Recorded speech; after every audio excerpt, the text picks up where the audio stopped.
In his past life, Arthur is a powerful and ruthless king who commands massive armies and fleets of dark airships to relentlessly bombard cities into submission. He is an unparalleled warrior who strikes down heavily armored opponents with ease, standing atop barren plateaus after securing yet another brutal victory. Despite his immense physical power and the ornate gold crown resting on his head, his life is filled with violence, tragedy, and a deep sense of isolation. He carries the heavy burden of losing a woman named Cecilia, whose violent death in a pool of blood constantly haunts his memories. Even with all his absolute authority, Arthur's existence is nothing more than a golden cage where he is constantly surrounded by heavily armed guards and opportunistic assassins. His reign of terror and supremacy comes to an abrupt end when he is quietly assassinated in his sleep by a shadowy figure wielding a sharp dagger in his own dimly lit bedroom. As his body dies, his soul drifts out of his world and floats through a dark void filled with glowing blue lights and mysterious voices wishing him well in his next life.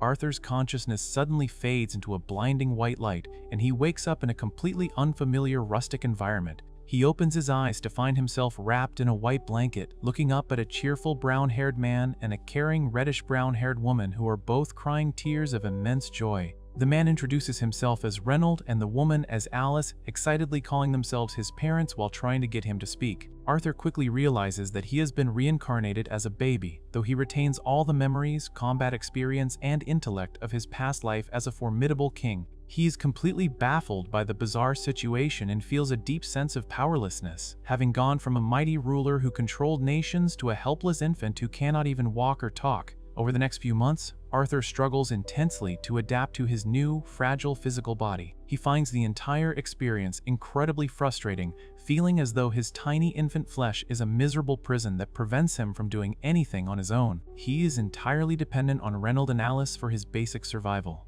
Whenever he tries to assert his will or control his movements, his body completely betrays him with uncontrollable baby reflexes, like instinctively grabbing Reynold's finger in the crib or suddenly bursting into tears for no logical reason.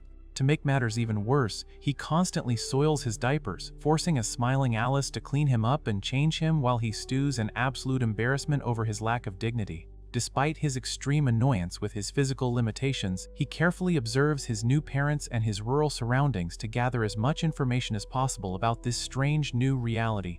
One day, he watches Reynold and Alice outside their countryside home and discovers that this world actually has functional magic. Reynold demonstrates incredible physical abilities, shattering solid rocks with his bare hands and fighting massive dark boars in the nearby lush forest using a spiked bracer and glowing red energy. Alice possesses a completely different kind of magic, easily healing Reynold's severe combat injuries with a glowing green light emitted directly from her hands. Seeing his father return home covered in monster blood makes Arthur realize that this new world is extremely dangerous and that individuals are legally allowed to carry deadly weapons and fight freely. Knowing that knowledge is the ultimate weapon, he decides he needs to learn absolutely everything he can about this society and find a way to become strong again so he can protect himself in the future. Time passes, and Arthur slowly gains control over his basic motor skills. He manages to sit up, look at himself in a mirror, and eventually starts crawling across the wooden floor on his own. He waits for the perfect moment when Alice is distracted with washing dishes in the kitchen to sneak out of his room and make his way down the hall to the family study.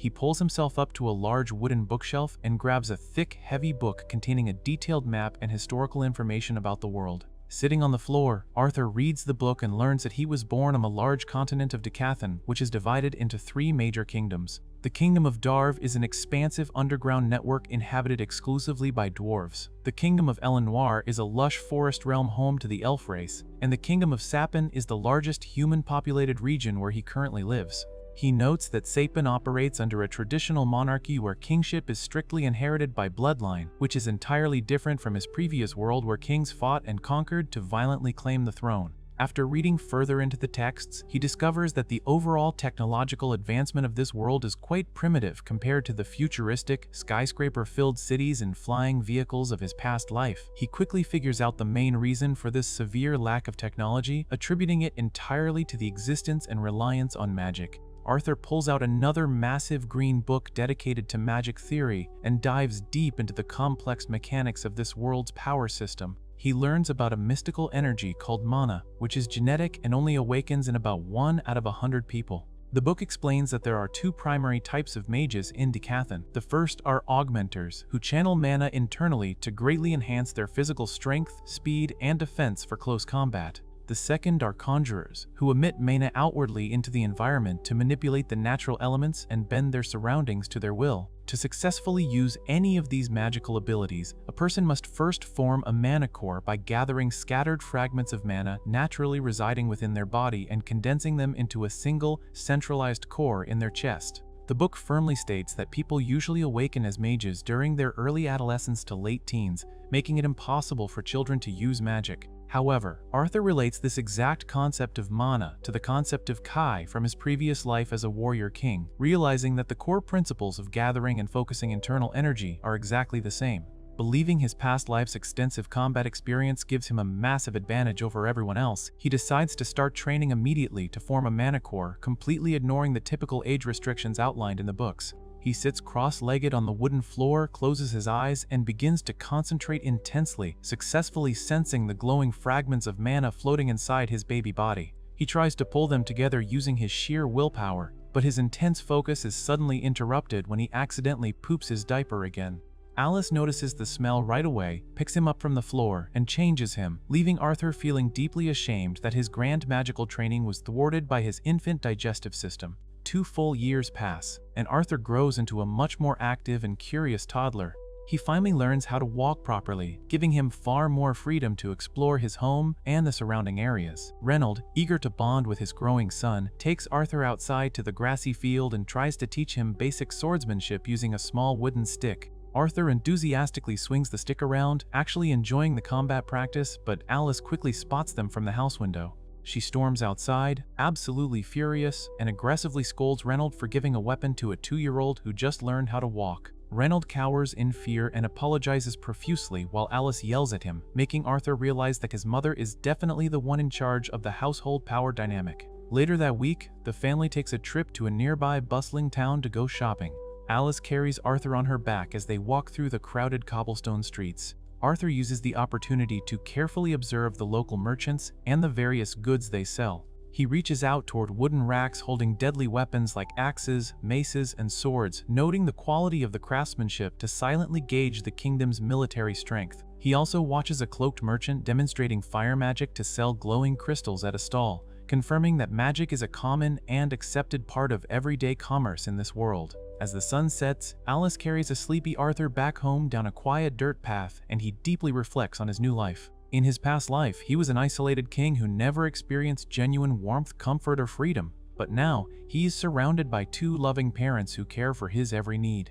Even though he still feels somewhat trapped in a small, weak body, he admits to himself that having a real family is actually quite nice and something he could get used to. That night, Alice puts him to bed in his crib and gently tells him how happy she is to see him growing so curious about the world and reading books. She expresses her hope that he won't have to fight monsters like his father and can choose a peaceful, safe path in life. The next day, Reynold performs an impressive martial arts routine in the yard, destroying solid rocks with explosive high kicks and shockwaves of red and blue energy to show off for his son. Arthur watches intently from the window and confirms his theory that his father is definitely an augmenter based on his fighting style. Shortly after the display, Alice tries to get Arthur to take his scheduled afternoon nap. He tries to resist so he can keep reading his magic books, giving her a cute, wide-eyed look full of wonder that almost melts her resolve, but she insists he needs to sleep and forces him to put the books away. However, Arthur has absolutely no intention of sleeping. As soon as he is left alone in the room, he sits cross-legged on the floor by the bookshelf and resumes his intense meditation.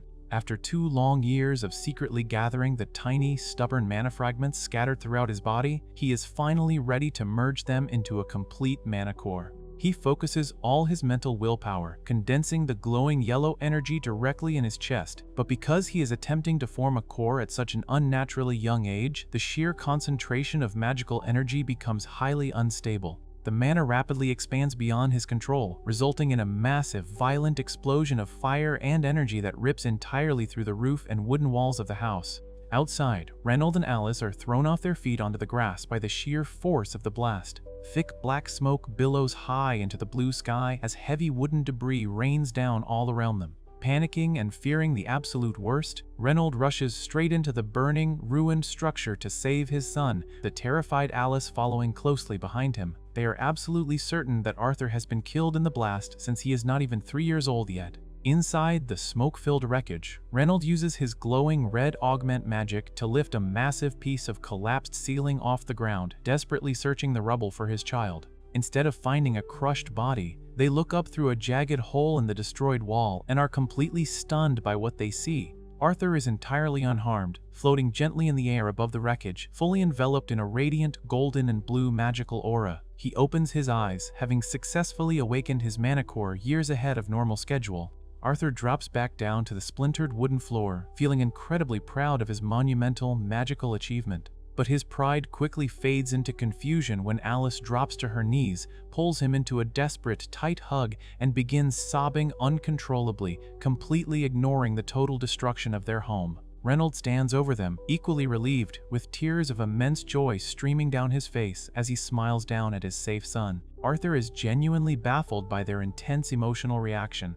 In his past life as a ruler, people only cared about power, status, and victory, and he never learned what true, unconditional love looked like from any of the countless books he read. Seeing his parents cry simply because he is safe makes Arthur realize that this profound parental bond is something completely new and foreign to him, marking the true beginning of his second chance at a fulfilling life. Arthur remembers the cold and brutal days of his past life as King Grey. He stands in a dark execution chamber facing a young man who served as an emissary. This emissary committed a massive crime by actively plotting to assassinate King Grey. The Royal Council discovered the plot and quickly passed judgment on the traitor. The council decided to show a twisted form of political mercy by sparing the emissary's life immediately, instead choosing to send him and his entire family back to their home country to await a much more grueling punishment and public sentencing. The emissary accepts that he deserves to suffer worse than death for his treason, but he desperately falls to the floor and begs Grey to spare his innocent wife and young child. The emissary knows that sending them back home means they will be tortured relentlessly. Grey listens to the begging man, but remains entirely stoic, stating that a king is the guiding light and shouldn't be bothered by such trivial matters. The emissary continues to scream and cry for mercy, hunched over in pure desperation. Grey decides to take matters into his own hands and personally executes the emissary's wife and child right there in the chamber. Grey declares that this brutal act is true mercy, as he has officially spared the woman and child from enduring a lifetime of endless political torture and suffering. The emissary looks up with tears streaming down his face and actually thanks King Grey for killing his family and saving them from a worse fate. Back in the present, Arthur is now a 4-year-old boy living a peaceful life in the countryside. He stands in his grassy front yard with his father, Reynolds. Reynolds holds up a massive, heavy black gauntlet covered in sharp spikes and gold trim, excitedly telling Arthur that he can finally fight just like his dad. Arthur flatly rejects the weapon, pointing out that his 4-year-old body is way too small and frail to swing something that heavy without getting himself killed before even reaching an enemy.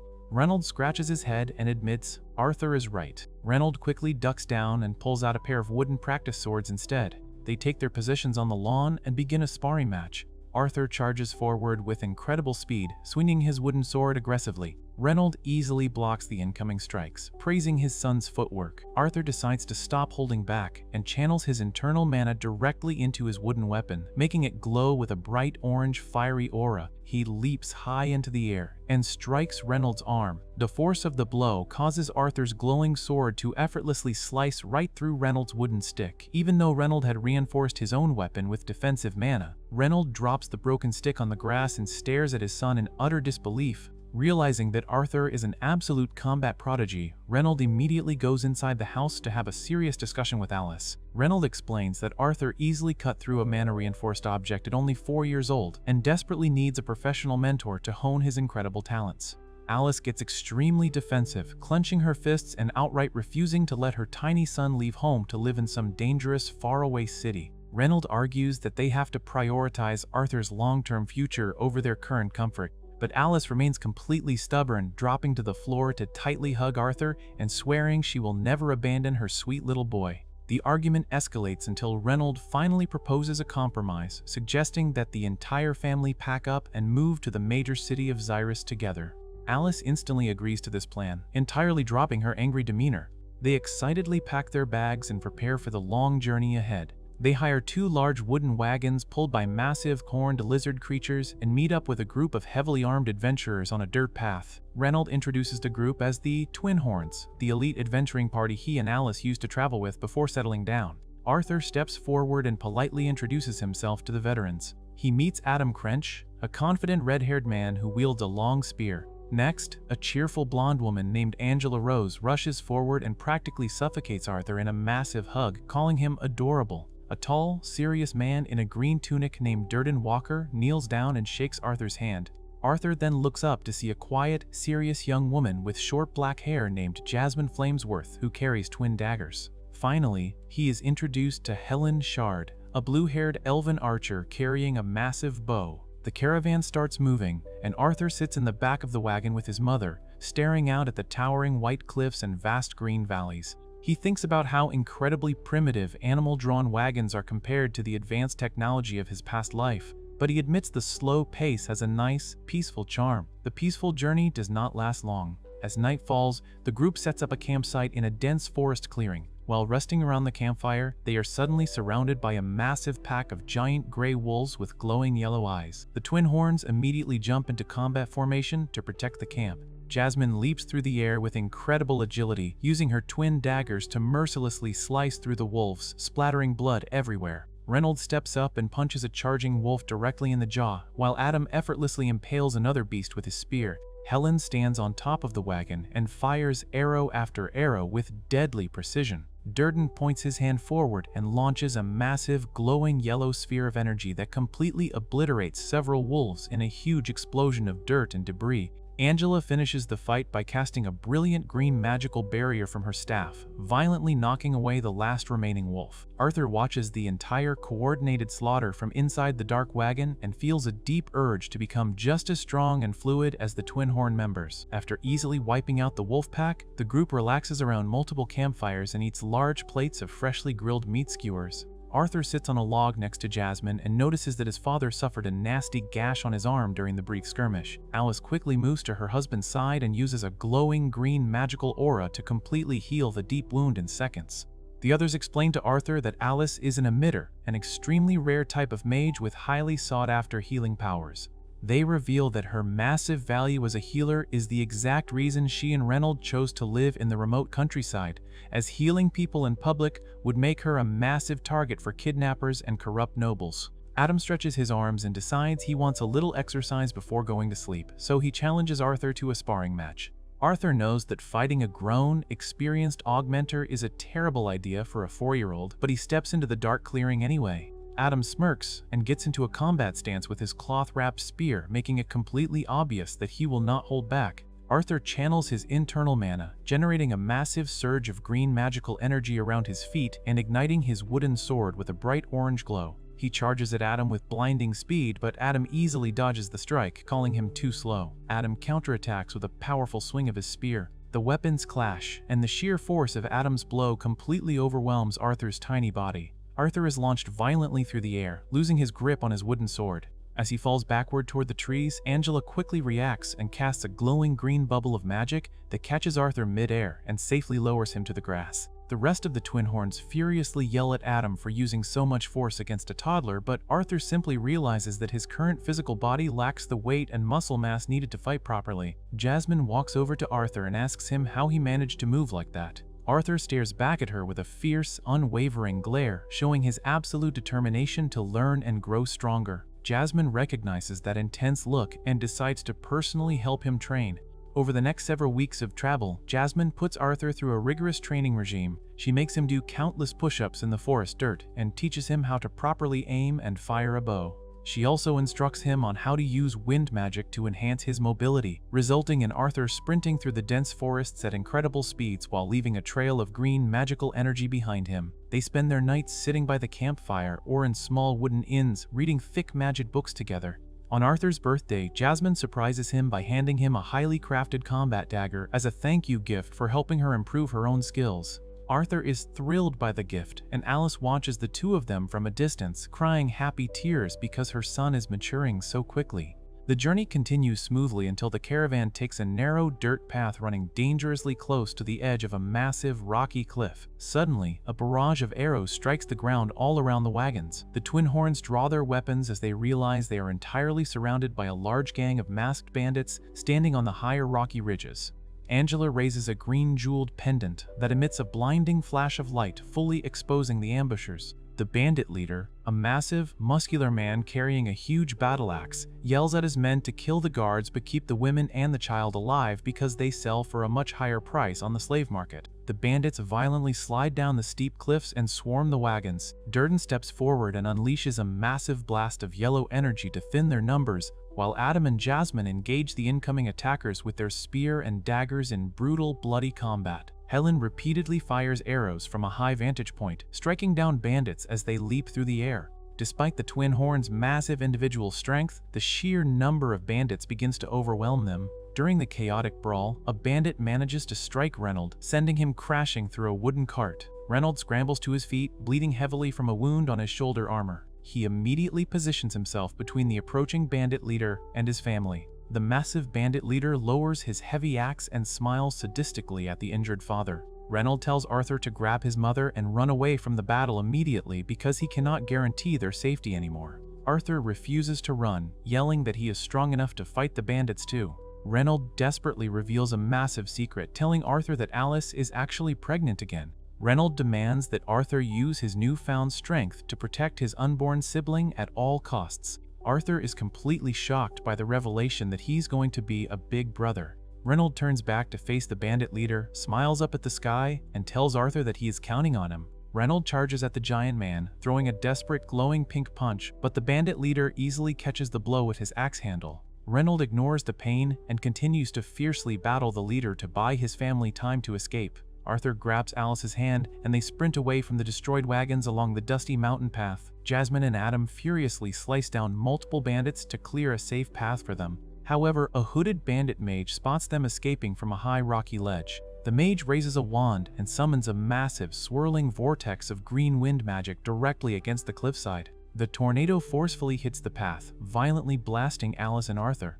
Alice desperately grabs Arthur to hold on to him, but the magical wind is far too powerful. The blast rips Arthur right out of his mother's hands, sending him flying backward over the edge of the steep cliff. As he plummets toward the dense forest far below, Arthur pulls out his new dagger and uses a glowing wire attached to the hilt to try and hook onto the cliff face or drag a bandit down with him. His desperate maneuver fails completely and he continues to free fall into the abyss while Alice screams his name in absolute terror. As Arthur falls to his presumed death, he calmly reflects on his extremely short second life. He realizes he has gained absolutely nothing materially, but his heart feels completely fulfilled for the very first time. He finally understands the mindset of the emissary he executed in his past life, realizing that the man gladly sacrificed himself to save his family from pain.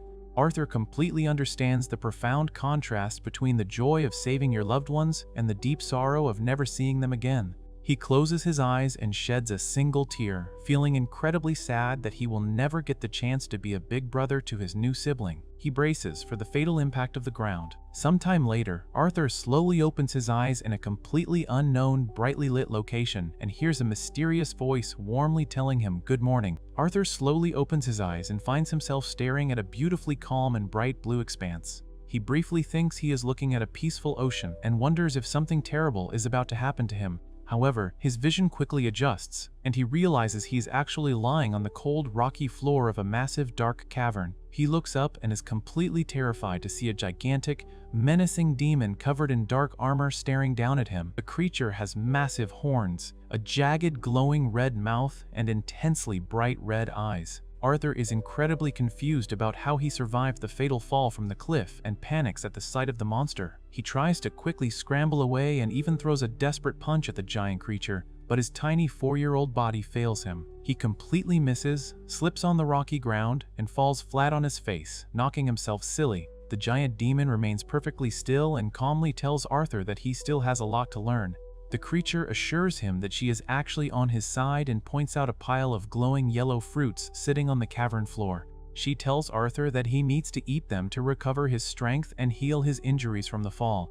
Arthur hesitantly picks up one of the weird egg-shaped fruits and takes a large bite. The taste is absolutely horrendous, and he instantly bursts into tears, wailing from the awful flavor. However, he is starving, so he forces himself to chew and swallow the rest of the glowing fruit.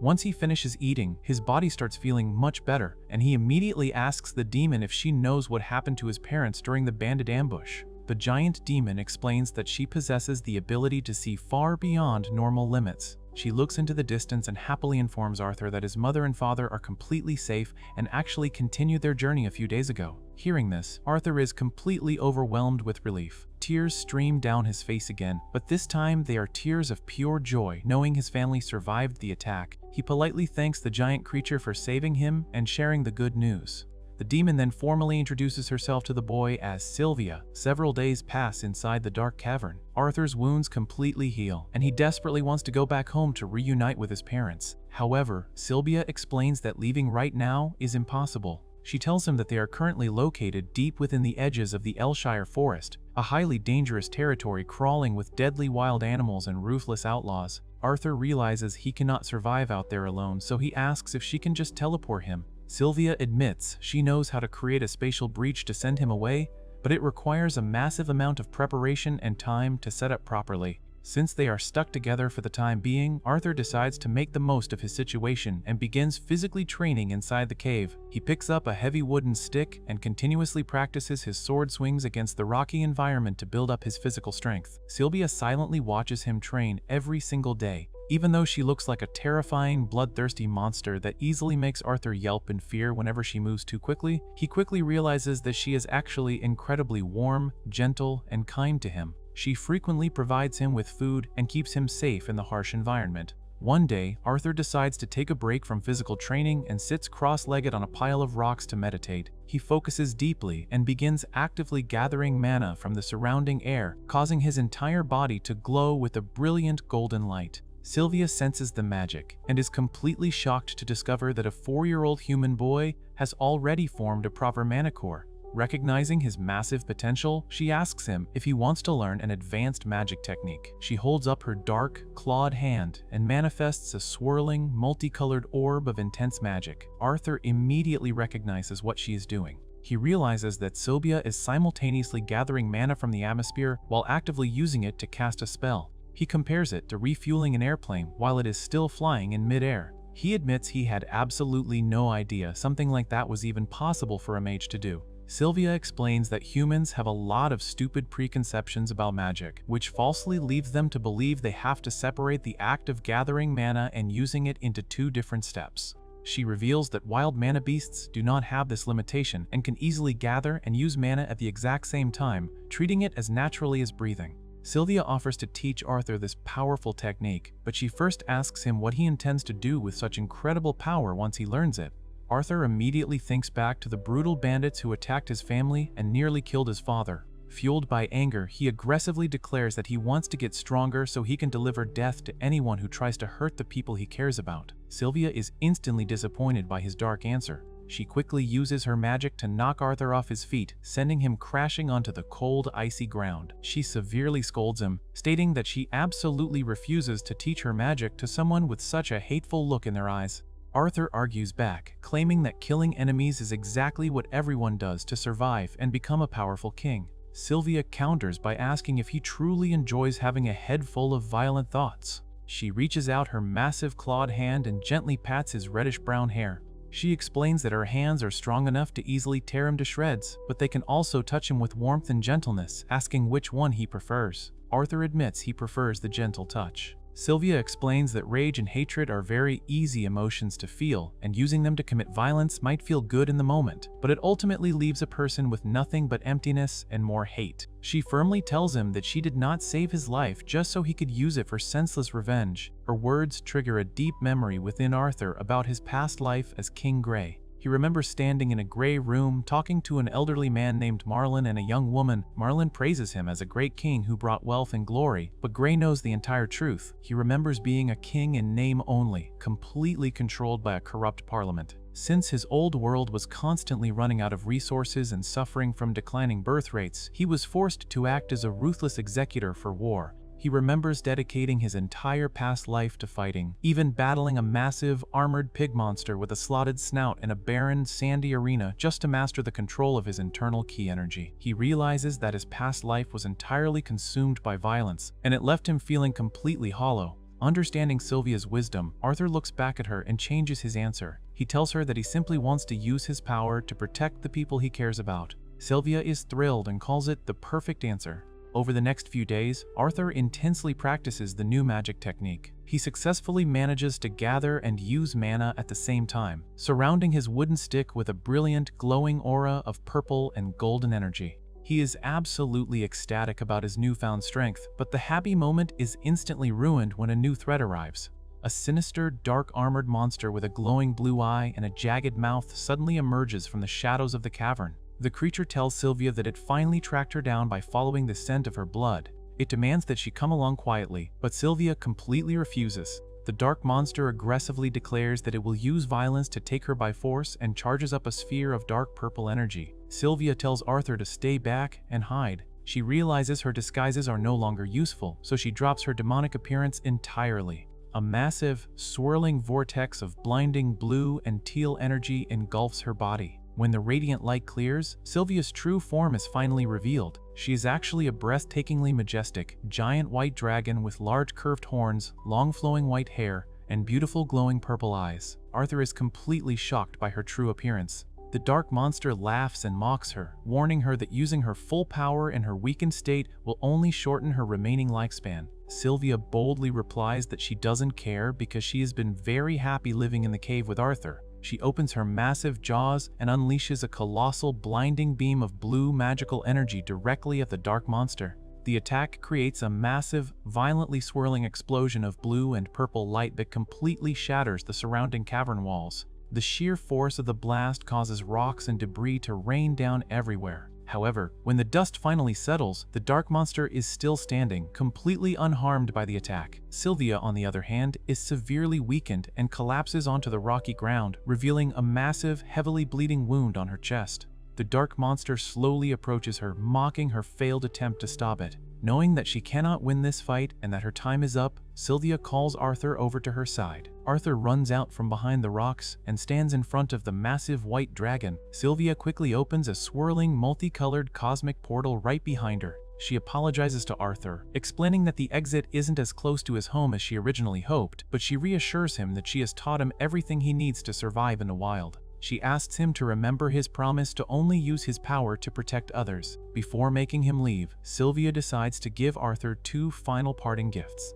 She magically pulls a glowing, multicolored egg out of her own chest and carefully wraps it in one of her pure white feathers. She hands it to Arthur and tells him to take good care of it. Next, she gently touches his arm, and a bright, glowing orange magical mark instantly appears and spreads across his skin. Arthur looks at the strange mark in total confusion, asking what it is. Sylvia simply smiles and tells him that he will understand its true purpose when the time is right. She then tells him that it is officially time for them to say their goodbyes. Arthur is completely devastated by this. He cries out, refusing to leave her behind to face the dark monster alone. He desperately screams that he doesn't care if she is a dragon or a monster because she is the only family he has right now. Since he already has a mother, he tearfully declares that Sylvia is his grandma. Sylvia is entirely caught off guard by this innocent and loving statement. She leans her massive head close to Arthur and softly asks him to call her grandma one more time. Arthur smiles through his tears and calls her grandma again. Sylvia closes her glowing purple eyes and sheds a single tear, deeply moved by the boy's love and gratitude. She softly thanks him for giving her such a happy memory. Without wasting another second, she uses her magic to forcefully push Arthur backward directly into the swirling cosmic portal.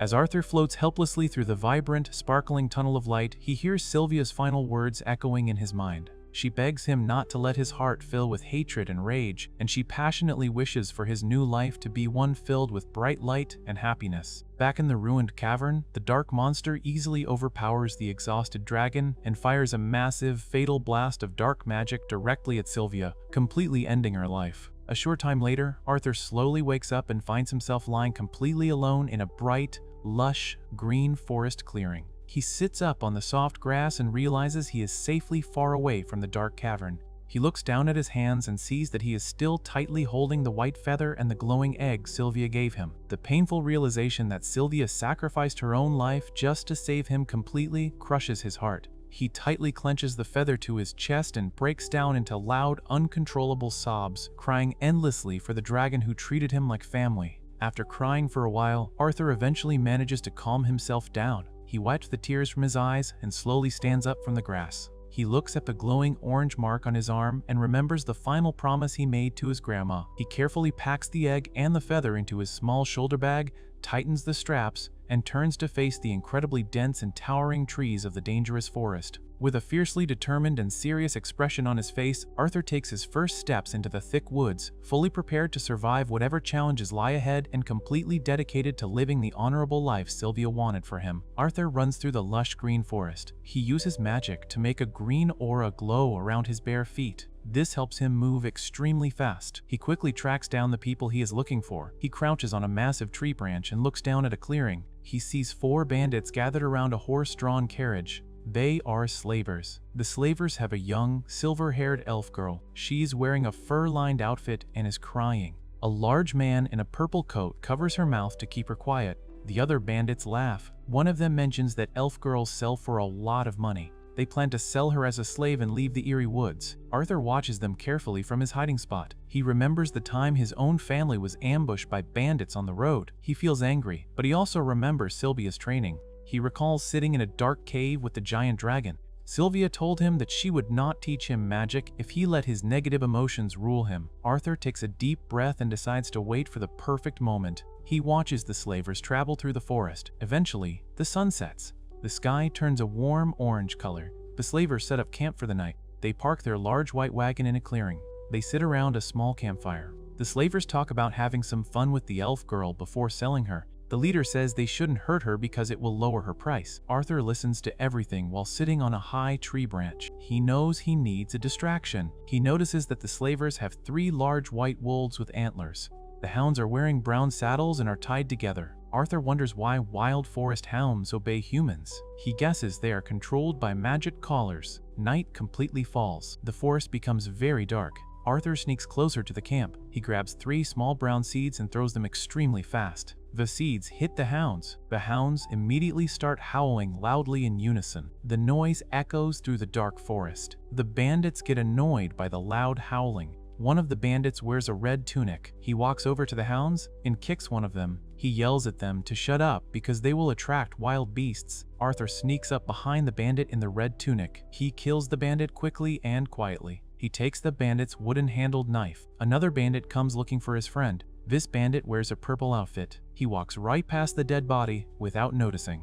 Arthur jumps on his shoulders. He holds the stolen knife to the man's throat and kills him too. Arthur realizes that fighting in his young body is very exhausting. He takes a deep breath and prepares for the next enemy. He sneaks up on a bald bandit. Arthur uses his magic to create a glowing blue sword. He strikes the bald bandit from behind. The bald bandit falls to the ground in pain. The leader of the slavers finally hears the commotion. He comes out of his tent holding a large curved knife. The boss has long dark hair and a nasty scar on his face. The injured bald bandit warns the boss that the kid is a mage. The boss is very surprised. He realizes that a young mage is extremely rare. He decides he wants to capture Arthur alive. He thinks Arthur will sell for even more money than the elf girl. The boss tells Arthur to surrender. Arthur refuses and stands his ground. The boss gets angry. He unleashes a massive wave of swirling pinkish-red energy from his hands. He blasts the ground near Arthur. Arthur jumps out of the way and lands safely. The boss charges at Arthur. He grabs Arthur by his shirt collar. He violently throws the young boy through the air. Arthur skids across the dark rocky ground, quickly gets back on his feet and grips his knife. The boss attacks again with an axe. Arthur is much smaller, but he uses his surroundings to his advantage. He sets up a thin wire trap between the trees. The boss sees the wire and stops. He mocks Arthur for using cheap tricks. The boss uses his magic to create a massive burst of red and yellow flames. He burns the wire trap away. Arthur is pushed back by the heat, but he manages to condense the fire magic in his own hands. This is the advanced magic technique he learned from Sylvia.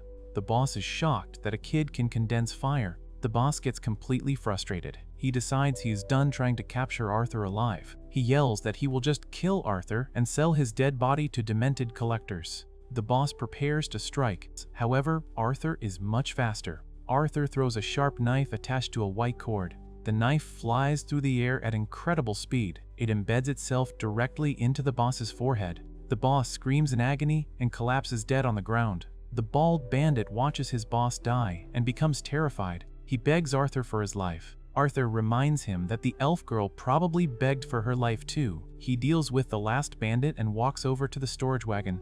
Inside the dimly lit wagon, Arthur finds the silver-haired elf girl. She's sitting on the floor surrounded by sacks and wooden crates. She is wearing a white blindfold and shivering with fear. Arthur gently approaches her and removes the blindfold. He tells her she is safe now. The elf girl opens her large green eyes. She is shocked to see a small boy standing in front of her. She notices he has minor cuts and scrapes all over his arms and legs. She is amazed that a child her own age rescued her. Arthur and the elf girl go outside. Arthur buries the dead slavers. He makes a small memorial with stones. The elf girl asks what happened to the bad people. Arthur lies and says they had an unfortunate accident. He grabs a large backpack filled with supplies. He tells the elf girl she is free to go home. The elf girl completely panics. She grabs Arthur's sleeve and pulls him back. She dramatically cries and begs him not to leave her alone. Arthur explains that he needs to get back to his family. He says that the bad guys are gone, so she should be safe. He also assumes that elves know how to survive in the forest. The elf girl gets angry. She calls Arthur a brute for wanting to abandon a delicate little girl. She tells him that her parents warned her about tree golems that eat children. Arthur asks her if she knows which direction her home is. She points in a random direction. Arthur asks if she knows how far the slavers brought her. She admits she has no idea. She explains that she got lost while chasing bugs in the woods. Arthur realizes she is completely helpless. He remembers sitting alone in a dark room and feeling lonely. He decides he cannot abandon her. He tells her he will help her get home. The elf girl is overjoyed. Before they leave, she points at the giant forest hounds. She insists they set them free. Arthur thinks they should kill the hounds so they don't attack them later. The elf girl strongly disagrees. She says the hounds will die if they are left tied up. She explains that the people of the forest cherish all life. She pets one of the hounds to show it is friendly. Arthur gives in and removes their studded leather harnesses. The large gray wolves run off into the dark forest. Arthur and the elf girl start their journey. They walk along a narrow, rocky cliffside path. The elf girl realizes they haven't formally met. She introduces herself as Tessia Aerolith. Arthur introduces himself as Arthur Lewin. They find a safe spot and set up a campfire. Arthur cooks some jerky in a pan. He hands Tessia a brown bowl filled with food. He tells her she needs to eat to keep her strength up. Arthur suddenly remembers sitting in a dark cave with Sylvia. Sylvia had told him the exact same thing when he refused to eat the glowing fruit. Arthur realizes he is starting to sound exactly like his dragon grandmother. Tessia takes a bite of the jerky and makes a disgusted face. The food is extremely bland. Arthur admits it is just jerky boiled with salt. He says it would taste better if he had some herbs. He explains that he views food strictly as a way to get nutrition. Tessia drinks the broth and complains that she wants something sweet. They continue traveling through the lush green forest. They talk to pass the time.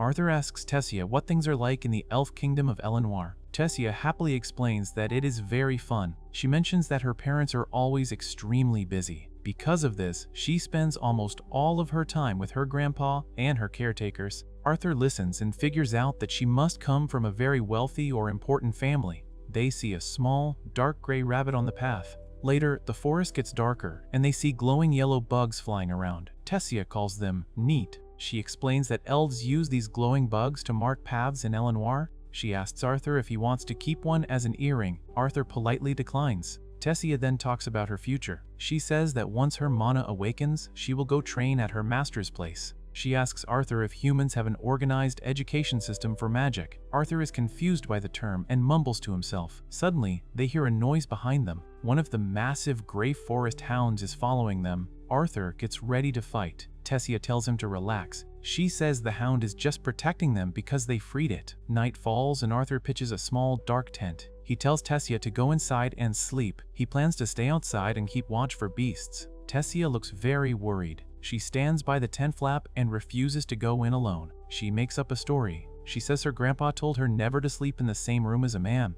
However, she says she will keep it a secret this time. Arthur tells her it is fine and he is not tired. Tessia gets frustrated. She insists he comes inside. She argues that if he stays outside, wild beasts will easily spot him. Arthur realizes she is just terrified of ghosts in the dark forest. He agrees to come inside. They sit in the dark tent together. Tessia starts chattering about human men. She says her grandpa told her that human men are all perverts who have multiple wives. Arthur is shocked and asks who told her such a ridiculous thing.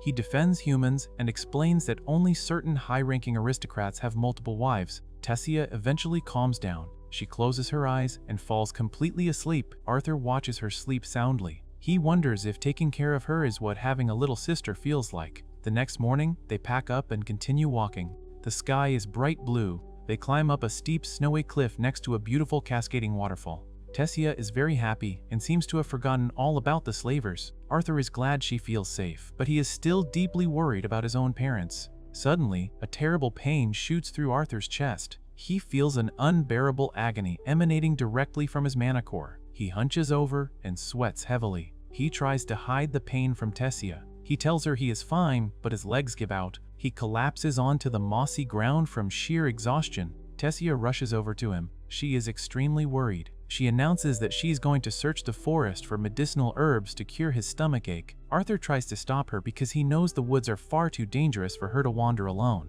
Right at that moment, a massive, pale, furry paw steps onto the path. The giant gray forest hound appears from the bushes. It is holding a massive dead boar with huge antlers in its mouth. The wolf drops the dead boar right in front of Arthur. Tessia claps her hands. She happily declares that the wolf is repaying them for being good people. The wolf turns around and walks away. That night, they build a large campfire. Arthur uses the boar meat to cook skewers. The meat is incredibly tender and delicious. Tessia eats happily. Arthur tells her that he couldn't find any medicinal herbs, but he did find some mushrooms. He mentions they are very nutritious. Tessia suddenly looks nervous. She explains that women in Elenoir eat those mushrooms all the time, but they are far too strong for human men. Arthur suddenly feels extremely dizzy. His vision blurs, and he realizes he made a terrible mistake. He instantly passes out and falls asleep on the ground. Tessia sighs and realizes she has to be the grown-up now. She wraps Arthur in his dark fur cloak. The next morning, Arthur wakes up. He finds himself inside a large carrier basket on Tessia's back. She is carrying him through a misty, dark forest. Arthur apologizes for being heavy. Tessia says it is fine because they are almost home. She asks if it is okay to call him Art, since they are close friends now. Arthur decides to tease her. He formally calls her Your Highness Tessia. Tessia gets completely annoyed. She calls him a crybaby who refuses to go to the bathroom without her. Arthur tells her to be quiet. Suddenly, they see something glowing through the trees. They walk toward the light. They arrive at the base of a massive ancient tree. A brilliant green portal of light is glowing intensely between the roots. Tessia cheers and says they have finally arrived. She steps directly into the glowing green teleportation gate. She reaches her hand out and pulls Arthur in with her. As they step through the light, Arthur senses that someone on the other side already knows they are using the gate. The moment they emerge from the glowing portal, several elven soldiers in blue uniforms instantly surround them. One of the guards calls Arthur a filthy human and demands to know why he is trespassing in their kingdom. Two of the soldiers grab Tessia by the shoulders to pull her away from him.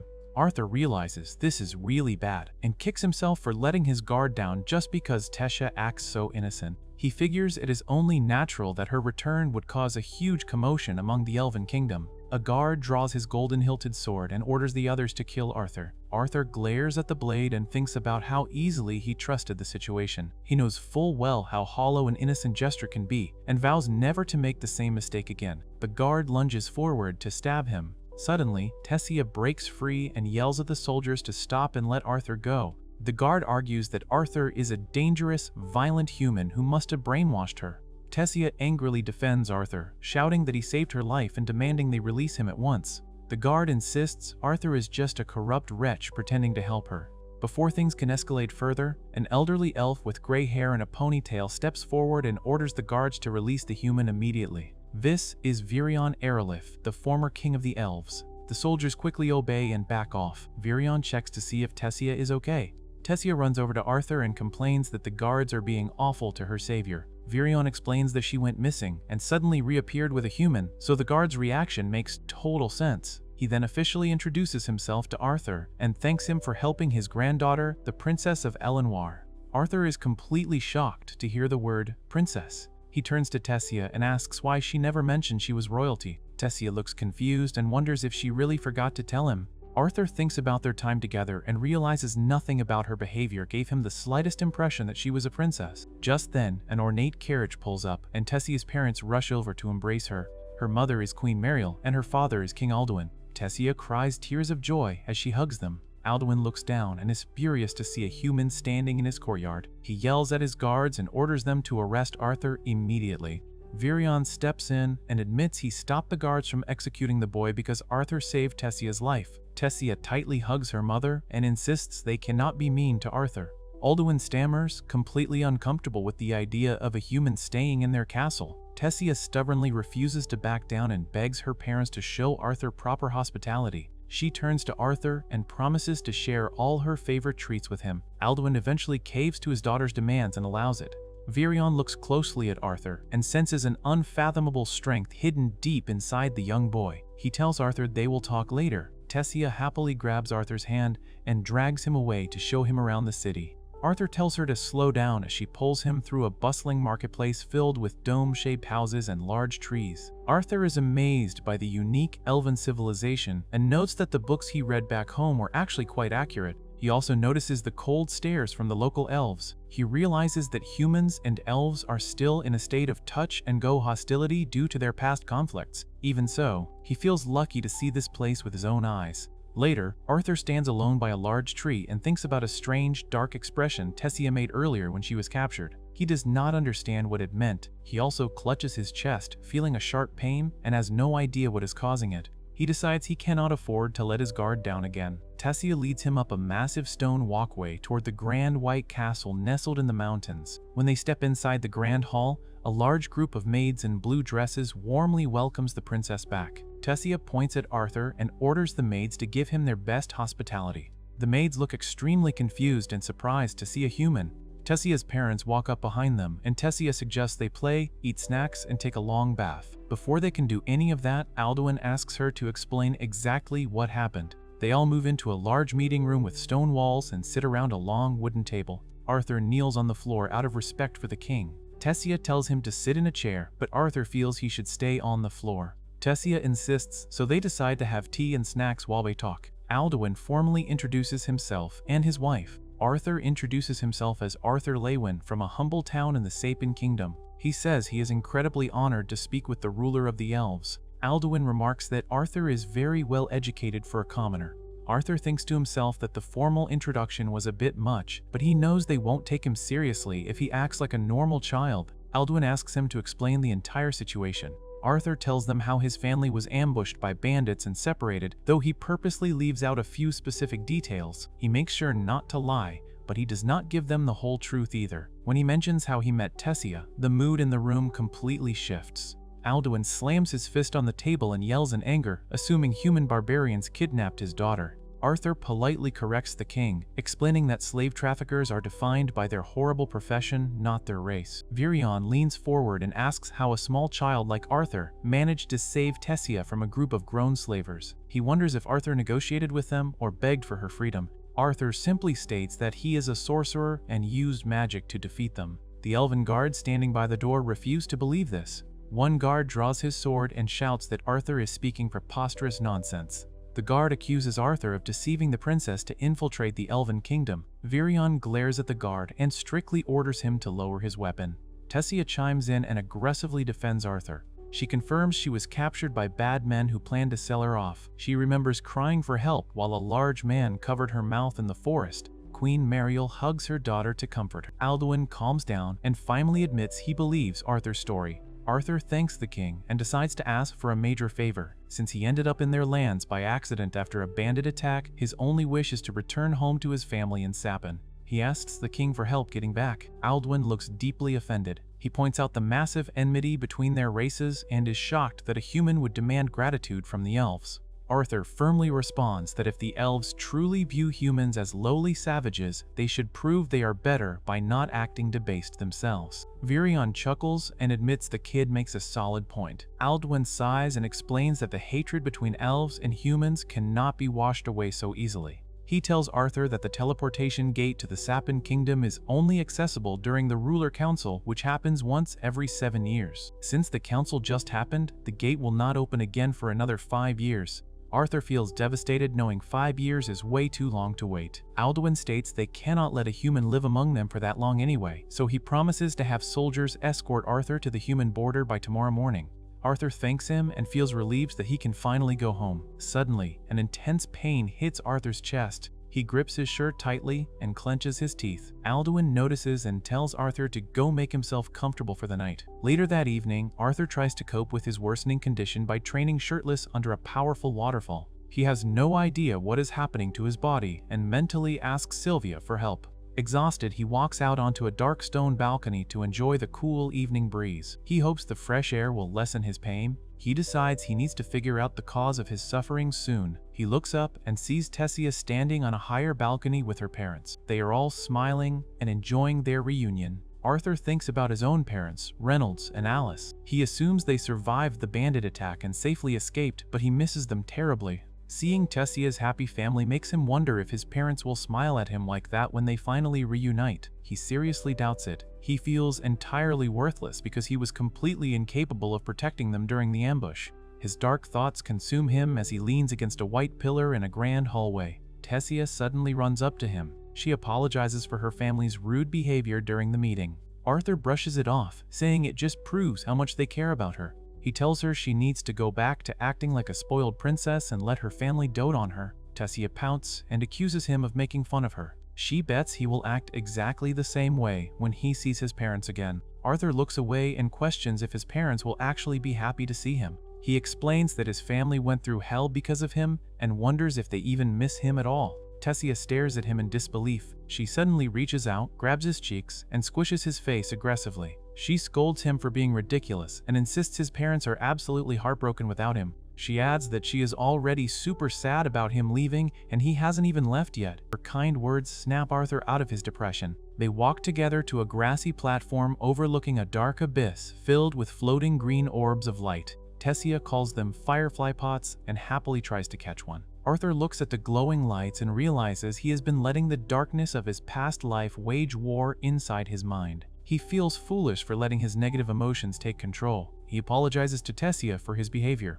She asks what he is sorry for, but he just smiles and says he likes the fireflies too. The two of them enjoy the beautiful scenery together. Out of nowhere, Virion lunges at Arthur from the shadows with a fierce attack. Arthur instantly reacts, drops into a fighting stance, and throws a powerful punch wreathed in green energy straight at the old man.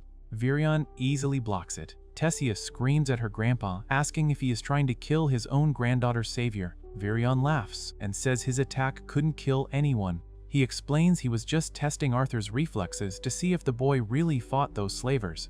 Virion is extremely impressed by Arthur's instant defense and admits he hasn't taken an interest in anyone like this in a very long time. He summons a wooden training sword and challenges Arthur to a second round. Arthur grabs a wooden sword of his own and lunges at Virion. They engage in a lightning-fast duel under the stone archways.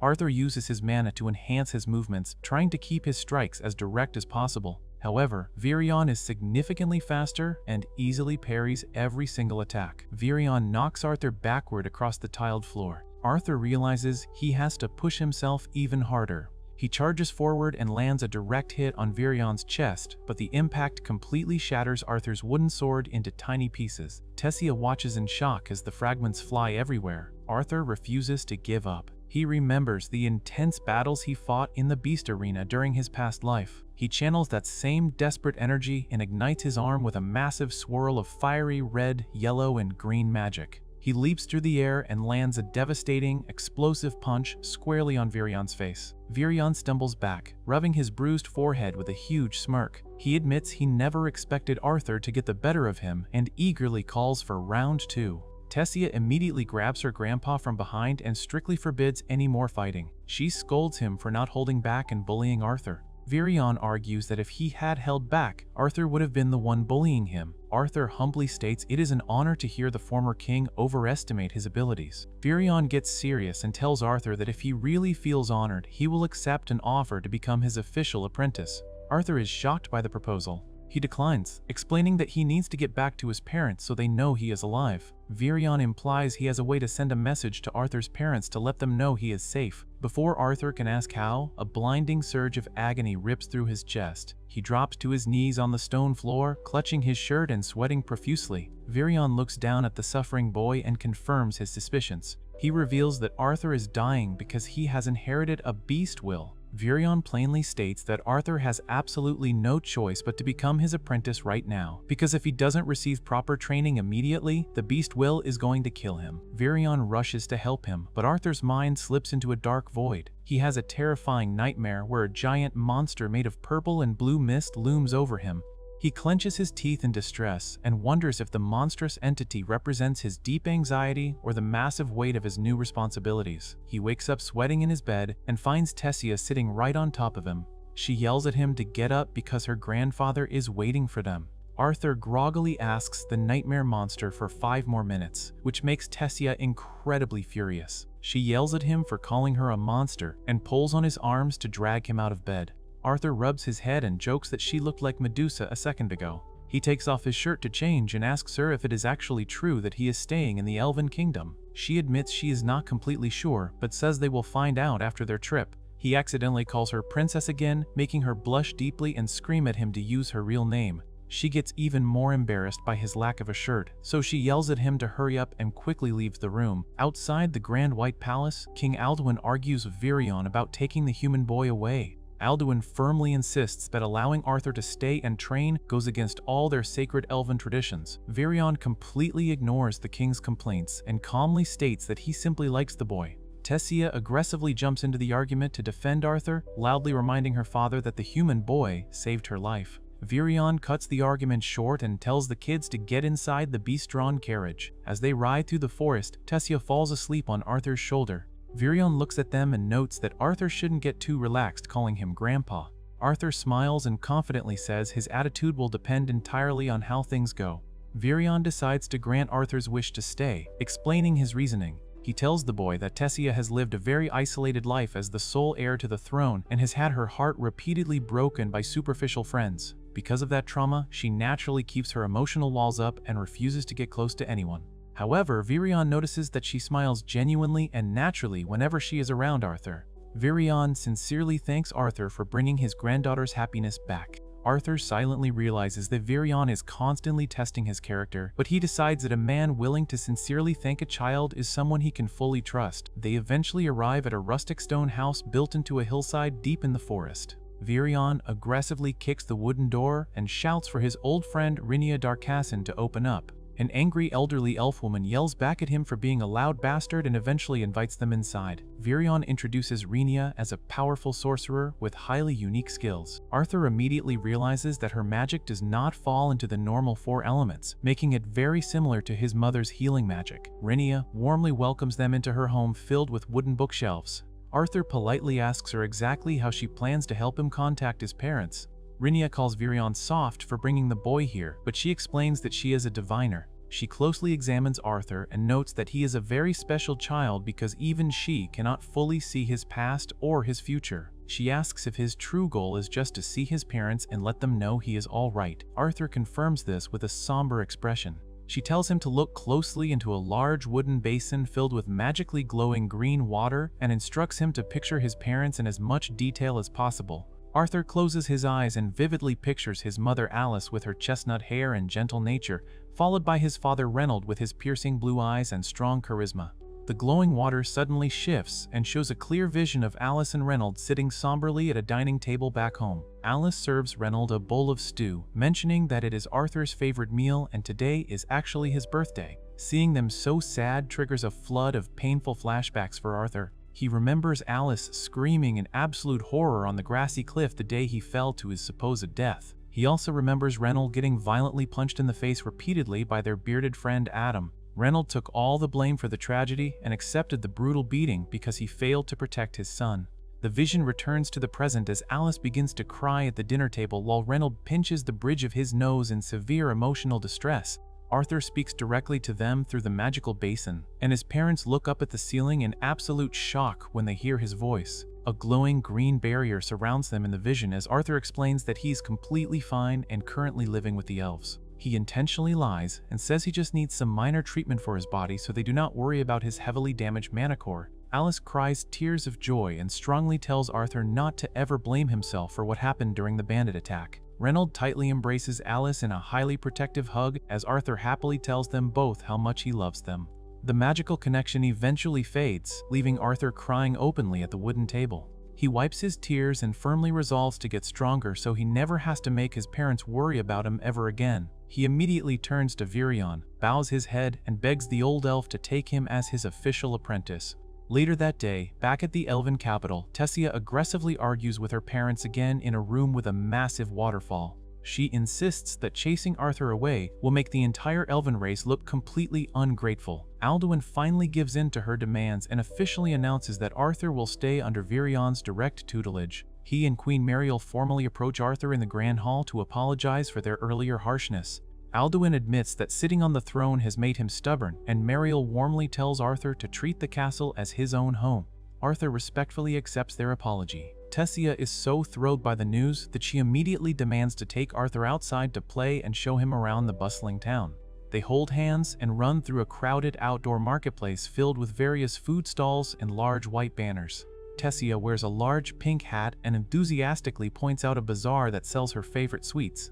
Arthur is fascinated by the beautiful elven city until he accidentally bumps into a smug blonde elf boy named Ferrith Ivsar. Ferrith aggressively wipes his blue robe and angrily insults Arthur for getting gross human germs all over him. He calls Arthur a monkey and tells him to go back to his own house. A crowd of elf children joins in to mock Arthur. Tessia completely ignores the insults and tells Arthur to ignore the predictable little pest. Arthur smirks confidently and decides he's developing a taste for mischief thanks to Tessia's influence. Ferrith introduces himself as a high-ranking noble and arrogantly offers to escort Tessia instead of the human. Tessia and Arthur pretend not to know him at all and purposely butcher his name, calling him a peon. Ferrith gets incredibly furious and loudly defends his noble family's pride.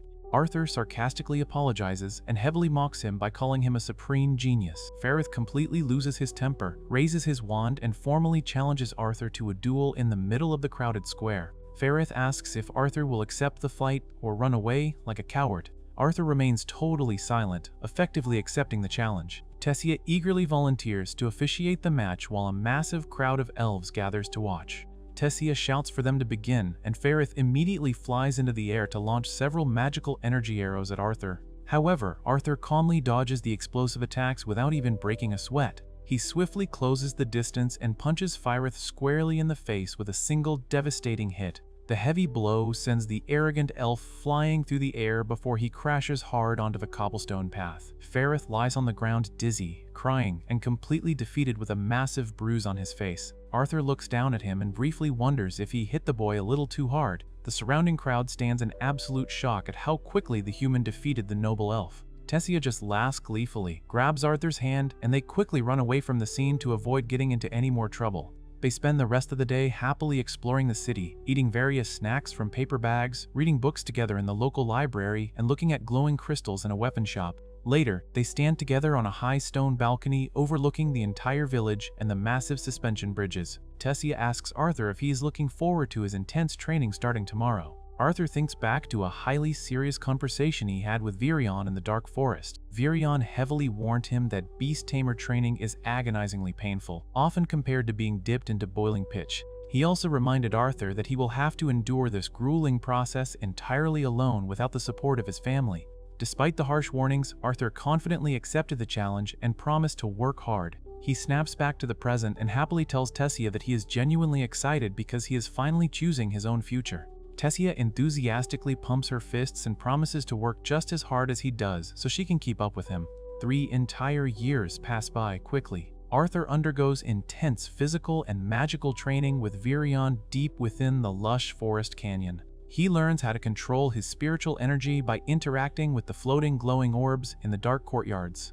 The relentless training constantly pushes Arthur to his absolute limits, but he successfully manages the extreme pain in his mana core and grows significantly stronger. He frequently spars with Virion using wooden practice swords amidst the white stone pillars. Arthur reflects on how fast time has flown in this new world and fully acknowledges the difficult trials he has faced. He knows that his path will only grow much harder the further he goes, but he firmly decides to focus only on the challenges directly in front of him. As they fiercely exchange blows and lunge at each other during a fast-paced sparring session, Arthur smiles with a highly determined expression, completely confident that his future in this new world is going to be incredibly exciting. At the royal palace courtyard, Arthur and Tessia watch a golden carriage carry the elven king and queen away to attend a highly important meeting.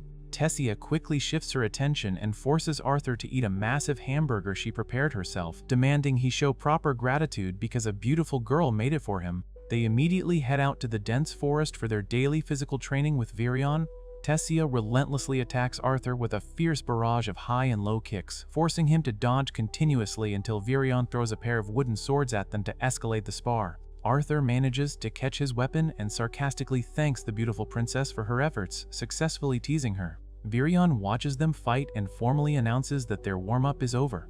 After they exhaust themselves completely in the grassy clearing, Virion sits them down for a detailed lecture on the fundamentals of sorcery. He explains that stabilizing the body's mana is the core foundation for mastering the 4 distinct elements of fire, water, wind, and earth. He strictly details how a person's elemental inclination depends entirely on their race, noting that elves naturally specialize in wind, water, and earth, while dwarves are incredibly strong with earth and fire. Humans, however, are highly unique because they possess the biological capacity to utilize all 4 elements, although most human mages are only compatible enough to master a single one. Arthur finds this fascinating and asks Virion why he is not allowed to use any sorcery during his physical training like Tessia does. Virion gravely explains that a tremendously powerful beast will is currently slumbering deep inside Arthur's mana core. He reveals that this beast's overwhelming presence is constantly upsetting the delicate balance between Arthur's physical body and his magical core, which is the exact root cause of the severe chest pain Arthur experiences. Virion deduces that the will definitely belongs to a dragon, and explains that Arthur had to spend all this time fully assimilating his mana with his physical body just to survive the burden. Tessia takes the opportunity to tease Arthur about his low pain tolerance, and the two immediately resume their sparring session. Tessia activates her wind magic to form a glowing green sword and aggressively knocks Arthur back onto the forest floor, proving she is a highly formidable opponent. Virion checks if Arthur still has strength to spare and decides it is finally time to officially awaken the beast will inside him to completely eliminate the chronic pain and turn him into a true beast tamer. Virion gathers a massive amount of golden magic in his hand and warns Arthur that he will experience a surge of heat. Without any hesitation, Virion violently punches Arthur right in the stomach and presses his glowing hand directly against the boy's chest to ignite his mana core. This action instantly triggers a catastrophic, blinding explosion of golden magical energy that completely engulfs Arthur. Arthur screams in absolute agony as the intense magical aura shreds his clothes and blasts sharp wooden stakes outward across the entire forest clearing. The sheer destructive force of the awakening leaves both Virion and Tessia completely terrified and shocked by the magnitude of the dragon's power. Sometime later, Arthur regains consciousness in a comfortable bed and finds Virion closely watching over him. Virion firmly asks if Arthur knows the true origin of the beast will, and Arthur confirms that he received it directly from a dragon named Sylvia.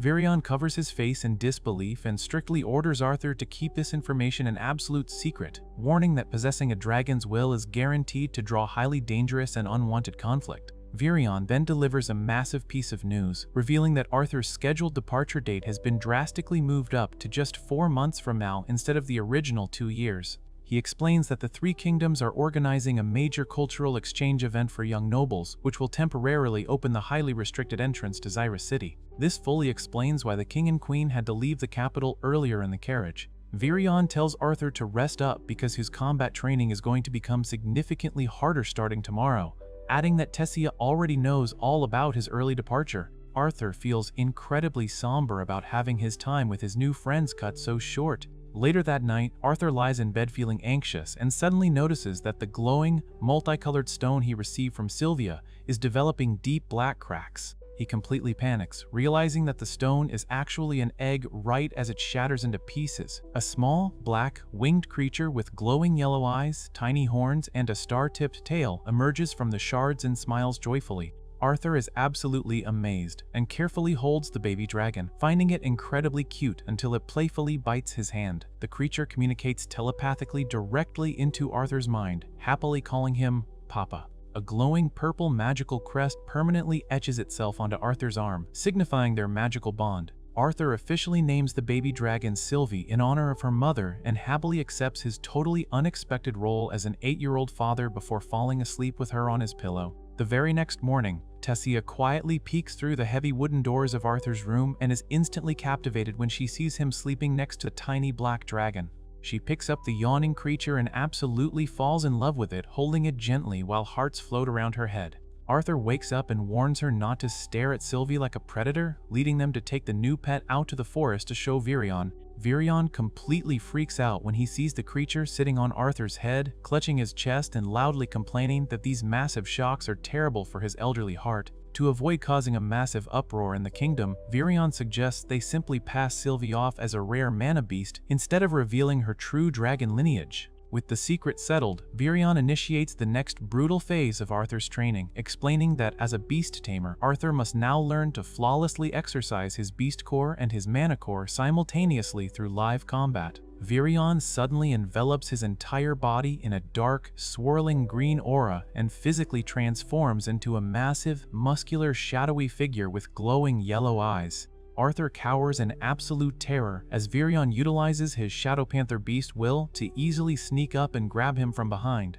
Virion explains that his beast will grant him instinctive control over wind and the advanced sorcery ability to completely neutralize all sound, making him a virtually undetectable assassin, though he admits the technique is incredibly exhausting to maintain. Over the next few weeks, Arthur fully masters his own dragon will, which entirely cures his chest pain and makes his body durable enough to withstand Virion's intense training regimen. He confidently fights back against Virion's shadow form, utilizing his newfound physical strength and striking the elder elf with vibrant red magical energy from his wooden sword. During their limited free time, Arthur and Tessia take a break from training to play board games and happily explore the festive, crowded streets of the Elven City together. While walking through the bustling outdoor marketplace, they unexpectedly bump into Ferrith, the arrogant blonde elf noble Arthur previously defeated in a public duel. Ferrith is still incredibly furious about his humiliating loss and loudly accuses Arthur of completely ignoring the proper procedures for a formal duel. He aggressively challenges Arthur to a rematch right there in the street, but instantly trips over his own feet and falls flat on his face, looking completely pathetic. Instead of mocking him, Arthur takes the high road, grabs Ferrith by the tunic, and pulls him up, officially shaking his hand to make peace and start a real friendship. Ferrith gladly accepts the truce and proudly brags that he has been chosen to attend the upcoming cultural exchange in Xyrus City as a mandatory goodwill ambassador due to his extremely high aristocratic status. He turns to Tessia and asks if she is going too, heavily mocking her by joking that the kingdom wouldn't want their highly delicate princess getting lost again. Tessia becomes absolutely furious at the condescending insult, blushes deeply with rage, and delivers a devastatingly powerful punch that sends Ferrith flying high into the blue sky. Ferrith crashes back down onto the stone path, completely dazed with a massive red welt on his head while a crowd gathers to check on him. Arthur immediately drags Tessia away from the scene and loudly scolds her for acting like a violent street thug instead of maintaining the dignity of a proper princess.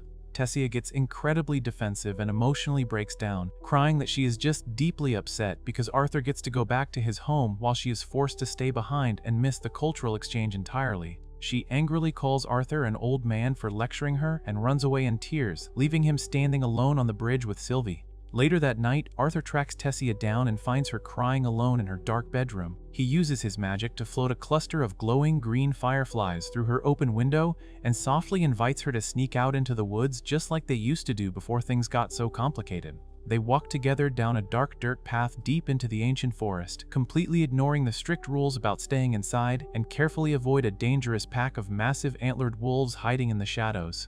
They eventually find a safe clearing and set up a bright campfire in an open, grassy field under the vast, starry night sky. A menacing tree monster with glowing pink eyes and a wide-open mouth suddenly materializes to attack them, terrifying Tessia. but Arthur easily dispatches the threat and sits back down to relax.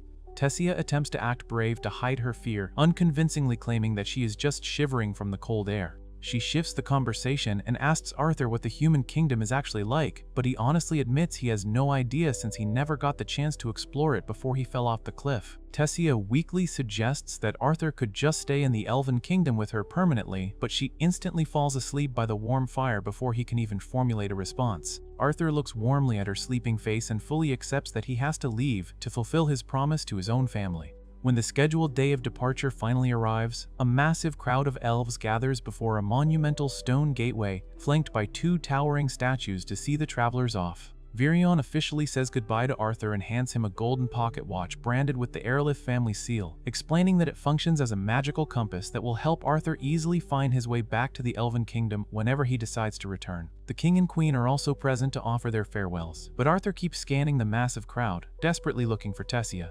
Just as he is about to leave, Tessia pushes her way through the dense crowd in her red and white outfit, completely out of breath. She kneels on the stone floor to catch her breath, and Arthur smiles warmly, gently touching her red hair ribbons to comfort her. He strictly tells her to make sure she eats properly and stops wandering around getting into trouble while he is gone. He then pulls her into a tight, affectionate hug, leaving her wide-eyed and stunned by the physical contact. He sincerely tells her that he will miss her greatly, and she immediately breaks down crying, hugging him back tightly and sobbing that she will miss him too. The massive stone gateway finally activates and opens wide, emitting a blinding vertical beam of white and green light to signal the path to the human kingdom. With Sylvie resting comfortably on his shoulder, Arthur confidently walks through the magical portal alongside his designated escorts. As he steps through the light, he immediately hears the familiar voices of his parents and his sister Eleanor having a meal. Realizing he has finally reached his true destination, and he happily announces to his family that he is finally home. Arthur stands at the doorway of a grand building and confirms it is really him. His parents, Reynold and Alice, are completely shocked, quickly rush forward to embrace him, overwhelmed with emotion after believing he was dead for so long. A little girl in a pink dress watches them from the side. Reynold introduces her as Eleanor, Arthur's new little sister that Alice was pregnant with right before he fell off the cliff. Arthur kneels down and introduces himself to Eleanor, who is incredibly surprised to finally meet the big brother her parents always talked about before bed. Inside the house, they all sit down in the living room, and Alice worries about Arthur looking so skinny. She asks about the severe sickness he mentioned in his previous message. Arthur assures her that he is completely cured now, explaining that his manicore awakened way too early and was highly unstable as a result. He purposefully leaves out the truth about Sylvia the dragon to keep his family safe from dangerous enemies, claiming his survival from the cliff fall was just a lucky mix of subconscious magic and good fortune. Eleanor happily plays with Sylvie, and Arthur introduces the creature to his parents as a mana beast he rescued after finding her mother dying in a nest during his travels. His parents accept the story and are just relieved he is safe and healthy. Reynold then eagerly asks what stage Arthur's manicore is at, hoping to compare their magical progress. Arthur asks Reynold about his own status first. Reynold proudly brags that he reached the deep orange stage and now works as a security instructor for the Helsty auction house. The manicore colors go in ascending order from black to red, orange, yellow, silver, and finally white, with each color having a deep, standard, and light stage. When Arthur reveals he is already at the light red stage, Reynold completely loses his mind. He curses loudly in frustration, realizing his 8-year-old son has already surpassed him in magical power. Alice fiercely scolds Reynold for swearing in front of Eleanor, but Reynold completely ignores her and immediately demands they head to the backyard for a spar right now. Suddenly, Reynold's boss, Vincent Helsty, bursts into the room, absolutely thrilled to see Arthur alive. Vincent introduces his wife Tabitha and his daughter Lilia. Lilia instantly takes a liking to Sylvie and asks to pet her. Vincent is entirely shocked to hear that Reynold actually plans to spar with his young son and starts sweating nervously. Everyone heads outside to the massive grassy lawn of the Helstia Manor to watch the fight unfold. Vincent and Tabitha are absolutely stunned by Arthur's rapid progress, noting that even the top prodigies admitted to the prestigious Zyra's Academy barely reach the deep red stage by age 12. Arthur keeps it a secret that he actually barely practiced his core stages while assimilating his dragon will, knowing he would be even stronger otherwise.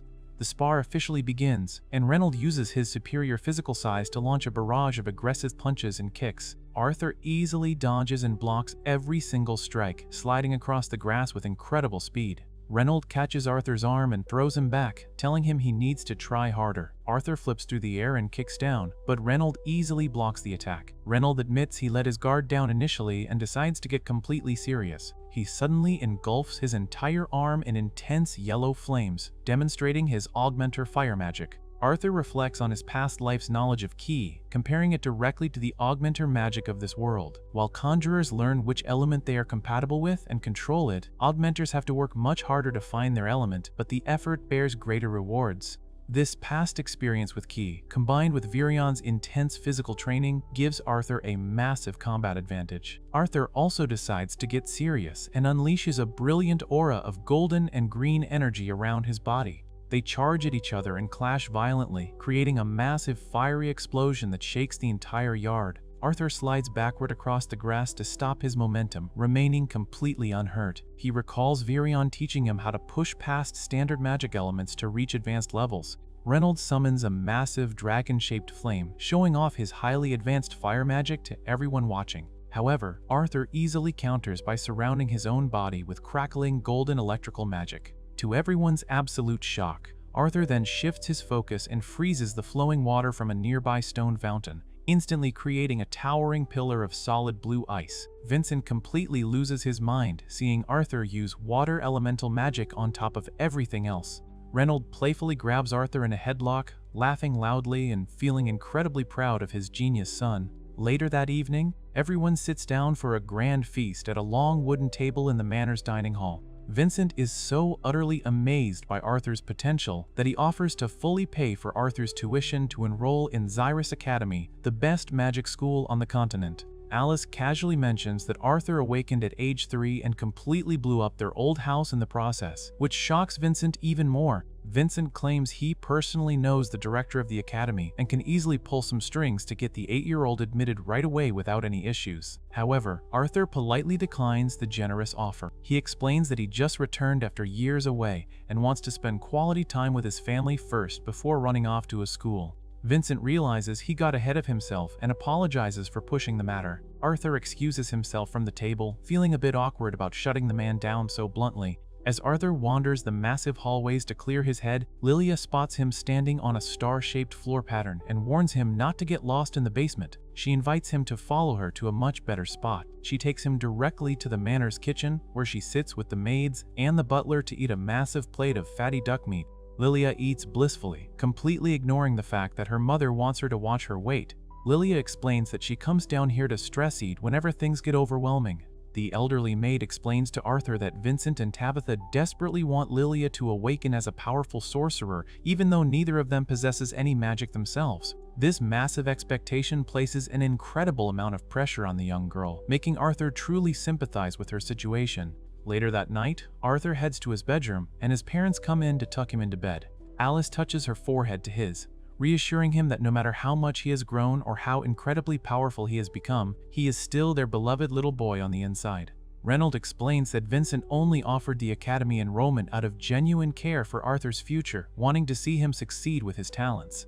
Arthur completely understands and wishes them a good night. The next morning, Arthur walks down the grand white staircase of the manor and is immediately ambushed by his parents' old adventuring party, the Twin Horns. Angela Rose grabs him and pulls him into a suffocating hug, completely crushing him against her chest. Durden notes how much Arthur has grown since they last saw him, and Adam jokes around while giving him a high five. Jasmine kneels down on the floor and tearfully hugs Arthur, deeply apologizing for failing to protect him when they were attacked by bandits years ago. Arthur gently comforts her and quickly forgives her for the accident, telling her not to worry about it anymore. The group then shares stories about their recent travels to the kingdom of Sapin to make some extra money on the way back. Adam excitedly shows off some incredibly gross souvenirs he bought during the trip, causing Angela and the rest of the party to bicker playfully about his terrible spending habits. Adam fiercely defends his weird purchases while the others laugh at him. Arthur sits back on the couch with Sylvie and enjoys the chaotic but comforting presence of his extended family, feeling truly happy to be back home after all this time.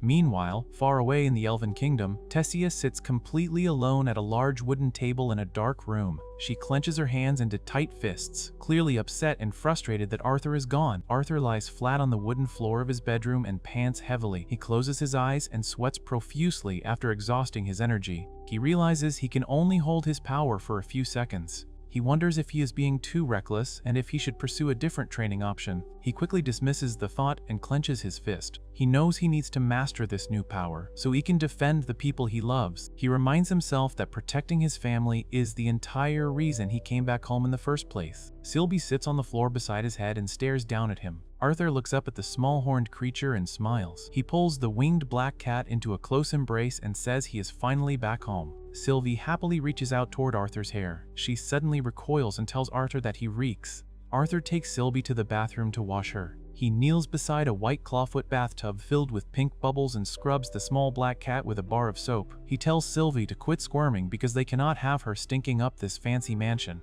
Arthur reflects on his current living situation. He thinks about the Helstia family and how they have clearly reaped massive benefits from running their auction house. He imagines their luxurious lifestyle, from beautiful garden fountains to grand stone fireplaces and massive feasts. He thinks about the heavy expectations placed on Lilia. He remembers the maids talking about how Vincent and Tabitha desperately want their daughter to awaken as a sorcerer, even though neither of them possesses any magic themselves. Arthur knows this places a huge burden on the young girl. He finishes wiping Sylvie down with a towel and tells her she is much cleaner now. He then realizes it is his turn to get cleaned up. The next day, Alice and Tabitha take Arthur to a local salon to get a haircut. After getting dressed in a fancy new outfit, the group heads out to explore Xyrus City. Alice, Tabitha, Lilia, and Eleanor surround him in the bustling town square. Lilia compliments his new look. Arthur asks why they went through all this trouble just to dress him up. Tabitha explains she wants him to visit the Helstia auction house and needs him looking sharp. She mentions that the auction house is such a massive draw that even royalty frequently shows up in disguise. Eleanor grabs Arthur's hand and happily asks him to escort her around the city. Arthur agrees, and they walk through the cobblestone streets filled with market stalls and stone buildings. Tabitha notes that Eleanor is obsessed with Arthur simply because he is a novelty after being gone for so long. They wander past various shops and eventually spot a group of teenage boys wearing white-collared shirts with distinct crests. Arthur senses trouble from them. Tabitha explains they are students from the Xyrus Magic Academy. She tells Arthur that wearing one of those uniforms practically makes a person royalty in this city. They continue walking and stop in front of a shop window displaying vibrant faceted gems on pedestals. Arthur asks what they are looking at. Lilia explains they are beast cores. She tells Arthur that they are magic cores taken directly from defeated mana beasts. She explains that these cores significantly amplify the magical power of anyone who holds them. Arthur is completely shocked to learn that beast cores can simply be bought and sold in regular stores.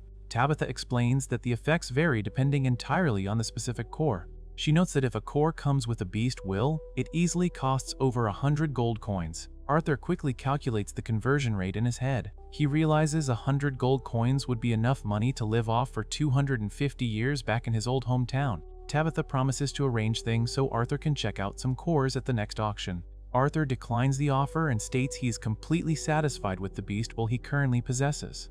Lilia immediately turns to Tabitha and begs her to buy a cheaper beast core from a weapon store just so she can try it out. Tabitha firmly shuts her down. She tells Lilia that having a beast core is absolutely not a shortcut to awakening sorcery. She refuses to spend that much money on a child for an experiment. Lilia tries to argue, but Tabitha states the conversation is entirely over. The group moves to an outdoor cafe to enjoy some tea. Arthur sits quietly and observes the situation. He figures Tabitha is not intentionally pressuring Lilia, so the stress must be coming from Vincent's expectations or her own insecurities. Arthur suddenly looks up and realizes Lilia has vanished from the table. He leaves the cafe and tracks her down to an armory located in a narrow alleyway. He finds Lilia standing sadly in front of a wooden display case containing a red beast core. She mutters that she could easily afford it with her allowance and wonders if she should just buy it. Arthur walks up and interrupts her. He reminds her that buying a beast core does not guarantee she will be able to use magic. Lilia gets incredibly defensive. She shouts that Arthur is special and simply does not understand what she goes through. She complains that her parents refuse to let her touch a beast core no matter how much she asks. She starts crying and leans her head against Arthur's chest, apologizing for her outburst. Before Arthur can comfort her, the 3 students from the Magic Academy walk into the armory. One of the boys mocks Lilia for crying and asks Arthur if that is his idea of an apology. The boys decide to cause trouble and approach them. One boy summons a ball of fire in his hand to show off his power. Arthur immediately steps in front of Lilia to protect her. He generates his own intense flame and demands the boys release their power right away. The shop owner hears the commotion and yells from behind the counter. He warns the students that Lilia is the daughter of the Helstia family. The students instantly realize the Helstias are massive financial donors to their academy. They get terrified that the director will find out and expel them. They back down immediately, but one student insults Lilia on his way out. He calls her useless and accuses her of trying to buy her spot at the school. Back at the manor, Vincent panics about the fight with the academy students. He paces near the staircase and worries about the consequences. He quickly reassures Arthur that the incident will not deprive him of a spot at the school because the Helstia family makes sizable donations. Lilia hears this and completely misinterprets his words. She assumes Vincent wants to send Arthur to the academy in her place because she still cannot use magic. Vincent tries to explain he did not mean that, but Lilia refuses to listen. She screams that she hates her father and hates Arthur too before running away to hide. Arthur finds Lilia standing near a gold-trimmed door in another room. He approaches her and tells her he understands how she feels. He explains that he knows the cold sensation of sinking into the darkness of self-reproach. He cups her face with his hands and looks directly into her tear-filled eyes. He tells her he knows exactly how hard she is trying to succeed. He remembers Tessia cheering him up in a similar way back in the Elven Forest. He gently takes Lilia's hand and uses his magic to make their touching palms glow with a soft green light. He explains that the glowing orbs look just like his favorite flowers. He assures Lilia that her parents acknowledge her hard work. He explains that Vincent's massive expectations actually stem from his desire to see her happy, and he simply views Arthur as a novelty.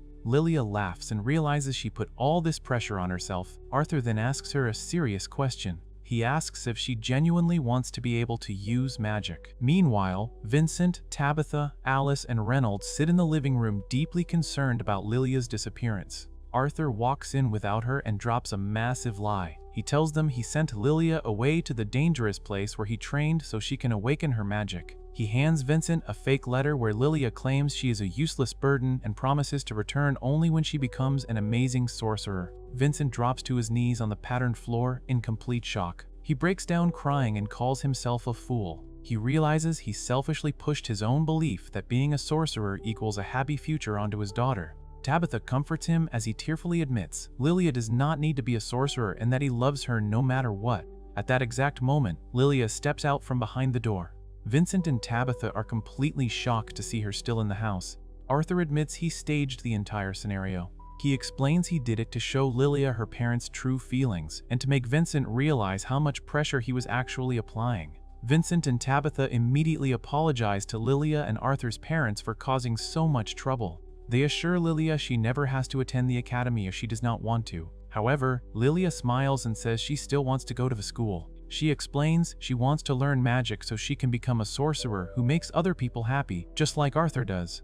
The entire family shares a warm group hug and resolves the tension. Arthur decides it is time to actually help Lilia awaken her mana. He gathers Lilia and Eleanor on the floor of the living room. Eleanor gets extremely excited and asks if she gets to be strong like her big brother. Arthur assures her she will be. Vincent and Tabitha watch from the sofa, noting they have never heard of anyone forcibly awakening another person's mana before. Arthur instructs the girls on the first step. He tells them it all involves focused breathing. He explains that mana gives off a stronger impression when a person breathes in a meditative fashion. He tells them to take a deep breath and slowly let it out. He then instructs them to close their eyes and keep breathing until they see a light appear in the darkness. Eleanor briefly sees a light, but it vanishes when she disrupts her breathing. Lilia complains she cannot see anything at all. Arthur tells her there is no rush and just to keep breathing. Arthur decides to step in and test his theory. He tells the girls they might feel a little heat. He uses his own magic to guide their senses. Soon, numerous glowing green orbs appear floating in the dark space around them. The adults sit on the sofa and watch the beautiful display in absolute amazement. Lilia keeps her eyes closed but can clearly sense the gentle light. She recognizes it as the exact same flower light Arthur showed her earlier in the hallway. Later that evening, the whole group gathers around a large wooden table to celebrate Lilia's first successful step. They bring out a massive stack of wooden buckets and serve a giant plate of fatty duck meat. Everyone drinks from wooden mugs and cheers happily. Arthur sits next to Lilia and warns her about the future. He explains that it might take 2 or 3 years until her magical power completely stabilizes. He tells her it will be a lot of hard work, but she needs to keep practicing the breathing exercises every single day without fail. Lilia happily agrees and promises to keep at it. She looks at Arthur and wonders aloud what kind of elemental magic she will eventually be able to use. Arthur looks back at her, and the two of them share a laugh, completely relieved that the family drama is over and excited for their future training. Following their training and celebrations, the group decides to dress up and head out for the evening. They arrive at the massive Helstea auction house. Eleanor is amazed and says the building looks exactly like a castle. Tabitha feels a little nervous and hopes they have the proper manners for such a prestigious event, but Alice quickly reassures her and tells her to just relax and have a good time. They step inside the grand hall, and Arthur notes that the place is packed with aristocrats and high-ranking adventurers enjoying the festivities. He realizes this is a prime opportunity to see all the rare inventory that Vincent and other wealthy collectors have gathered over the years. Alice holds Eleanor in her arms as they walk past a glass display case showcasing 3 glowing beast cores in shades of purple, red, and yellow. Alice marvels at how beautiful the cores are. Arthur continues walking down the red carpet with Sylvie perched on his shoulder. He stops to examine a large, ornate cat statue on a wheeled cart and finds it absolutely fascinating. Nearby, Reynolds stands with a group of security guards. He wears a black suit and a red armband indicating his position as head of security. Reynolds tells his men to keep their heads on a swivel because he refuses to tolerate any mistakes tonight. The guards salute him and promise to stay alert. Eleanor watches her dad give orders and thinks he looks incredibly cool and totally different from his usual goofy self. Alice smiles and tells Eleanor to make sure she compliments him later because he will definitely love hearing it. The group then heads into the massive auditorium to find their seats. Vincent steps onto a brightly lit stage in his black and gold uniform and grabs a microphone. He welcomes all the ladies and gentlemen to the Helstea 10th anniversary auction. He then introduces the guests of honor sitting up on a high, curtained balcony. He announces King Blame Glader, Queen Priscilla, Prince Curtis, and Princess Kathleen to the crowd. The royal family smiles and waves at the audience, and the crowd cheers enthusiastically for their popular ruler. Arthur watches the king from his seat and feels a strong sense of nostalgia, noting that the political atmosphere reminds him heavily of his past life as King Grey. Vincent wastes no time and officially kicks off the auction. He brings out the first item, a silver dagger forged by a renowned craftsman. He explains to the audience that if the user channels mana into the blade, electricity will flow straight to the tip. This enchantment not only gives the dagger a razor-sharp edge, but also paralyzes any enemy it strikes. Bidding starts at 50 gold pieces and immediately shoots up. Arthur sits in the audience and realizes that high-quality weapons can handle elemental enchantments. He makes a mental note to try enchanting his own weapons later. Vincent then presents 2 textured stone masks with hollow eye sockets, but Arthur quickly loses interest. Alice asks Arthur if he sees anything he wants to buy, but Arthur jokes that they cannot afford a single thing in the building. Alice agrees with him. Suddenly, Arthur notices that Sylvie is no longer sitting with them. He asks Alice where she went, and Alice mentions that Eleanor was just carrying her a minute ago. Arthur looks over and sees that Tabitha and Eleanor are completely fast asleep on the wooden bench. He decides to get up and go look for his pet. Sylvie wanders alone through the grand stone hallways, passing by several display cases filled with weapons and gems. She eventually stops and cries out. An older gray-haired man wearing a maroon hooded robe and white gloves kneels on the red carpet. He holds an ornate golden staff decorated with purple jewels and tells Sylvie she is a good girl. He tries to get a closer look at her, but Arthur suddenly interrupts. Arthur walks down the hallway and politely asks the man to return his partner. He assumes the man is a conjurer working for the king. The man turns around and notes that a unique mana beast like Sylvie could cause a massive scene if she gets out of control. Arthur clarifies that Sylvie is not part of the auction inventory. The conjurer smiles deviously and tells Arthur he is a very lucky lad to have such a docile friend. Sylvie immediately runs away from the man and jumps straight back onto Arthur's shoulder. Arthur scolds her for wandering off and decides it is time to head back to his family. The conjurer gets incredibly frustrated and demands that Arthur leave the beast behind. He explains that he has spent his entire life searching for a mana beast worthy of his magical abilities. He insists he is the only one who can tap into her full potential and orders Arthur to hand her over. Arthur is completely confused by the sheer audacity and bluntly asks why he would ever do that. The conjurer states he works directly for the royal family and offers Arthur a chance to form a contract with him. He tells Arthur to be grateful and obey his commands because taking the beast is what is best for the country and its future. Arthur finds the entire conversation pointless and starts to walk away. The conjurer is insulted and threatens Arthur. He warns that defying the royal family will bring terrible consequences and that Arthur's entire family will be held responsible. Arthur stops walking and coldly dares the man to say that again. Meanwhile, Vincent continues the auction on the main stage. He brings out a small, yellow cat-like creature trapped inside a metal cage. He introduces it as a world lion cub and explains that these creatures grow into incredibly powerful mana beasts, potentially reaching A-class status.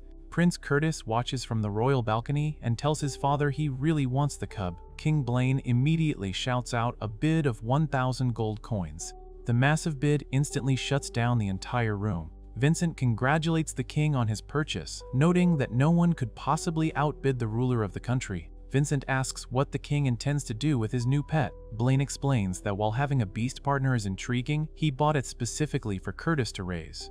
However, he notes that whether Curtis successfully handles the beast will depend entirely on his own efforts. Curtis promises his father he will do his absolute best. Queen Priscilla hopes this means Curtis will finally stop skipping his lessons. Suddenly, the royal family hears a commotion in the hallway. They head out to investigate and find Arthur standing off against the royal conjurer, Sebastian. Reynolds rushes over to the scene and immediately kneels on the red carpet before the king. He places his hand over his heart and apologizes for the disturbance. Blaine states that since Reynolds failed to catch the intruder, he will have to face severe disciplinary action. Sebastian quickly steps in and asks the king for a favor. He suggests that given the lack of actual damage, the king should be merciful. Sebastian then points to Sylvie and explains that he could raise the beast in the ideal environment. He leverages his years of service as a royal bodyguard and asks the king to reward him with Arthur's partner. Blaine thinks it is a fair trade. He tells Reynolds that this whole situation could have been avoided if Sebastian already had a powerful beast.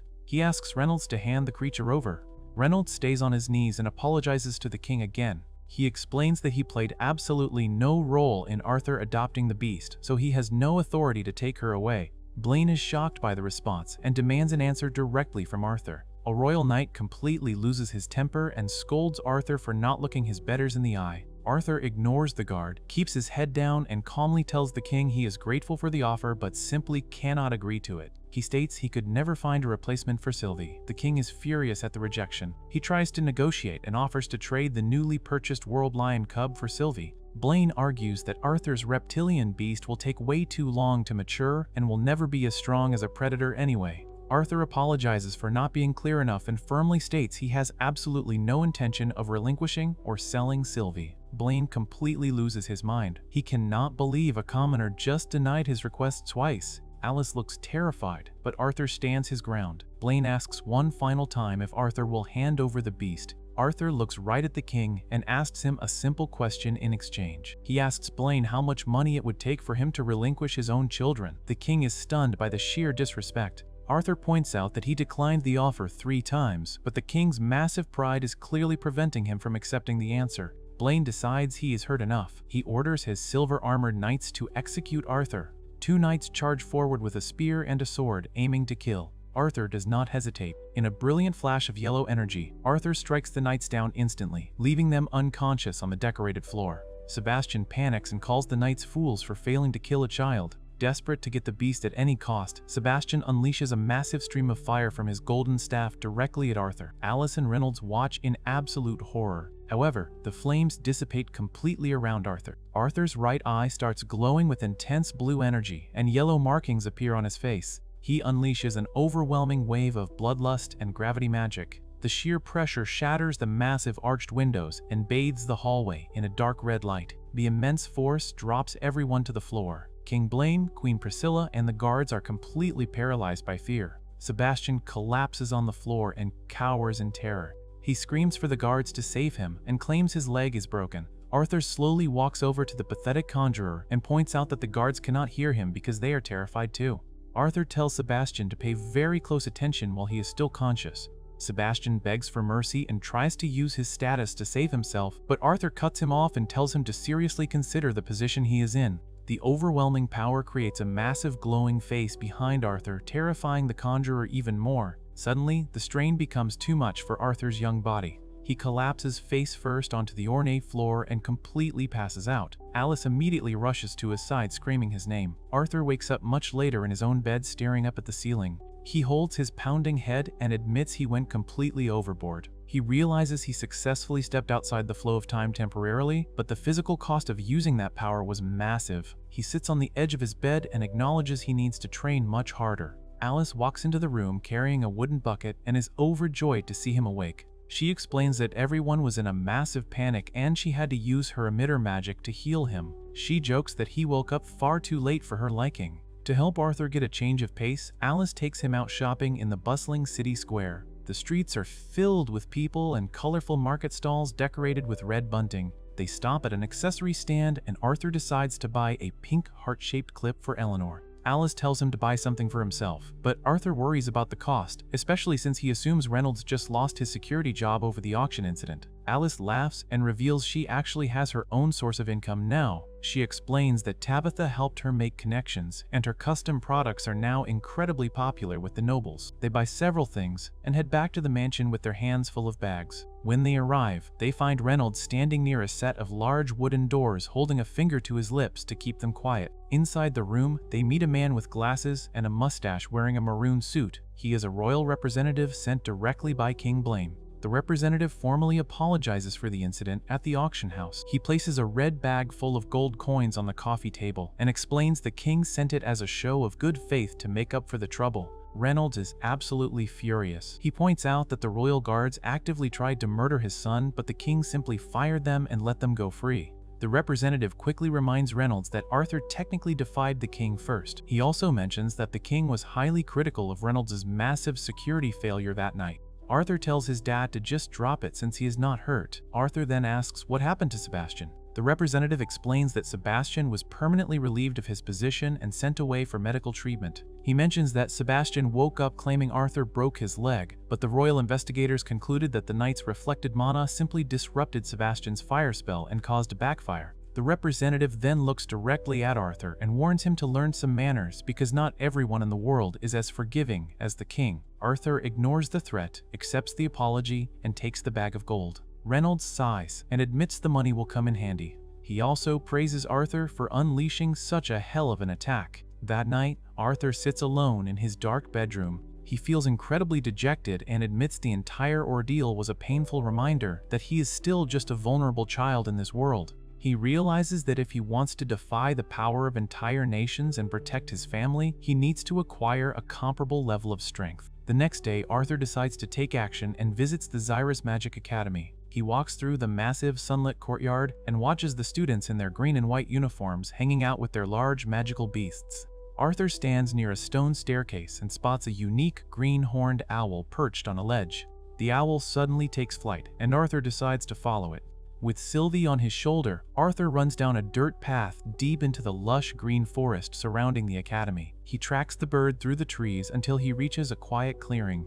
There, he finds an elderly woman wearing a purple cloak and a black pointed witch's hat standing alone. She turns to Arthur with a serious expression and tells him she has been waiting for him. The elderly director of the academy stands in a lush green clearing and tells Arthur that she wants to test if Vincent was exaggerating about his incredible magical abilities. Arthur accepts the challenge and decides to show off a little to prove his worth. He starts by channeling his wind magic and sends several large rocks flying directly at the director. She remains completely unfazed and simply raises her hand, using her own magic to easily suspend all the heavy rocks in midair. Arthur is shocked by her effortless defense and admits to himself that his wind magic is still significantly weaker than his fire and water elements. He immediately switches his tactics and unleashes a massive barrage of sharp, golden, and orange fiery energy shards at her. The director quickly conjures a glowing teal magical seal that acts as a powerful wind wall, completely deflecting his intense fiery assault. Arthur refuses to give up and charges directly at her through the smoke, enveloping himself in a swirling vortex of red and green magic. The director decides it is time to end the duel and warns Arthur to try his best not to lose consciousness.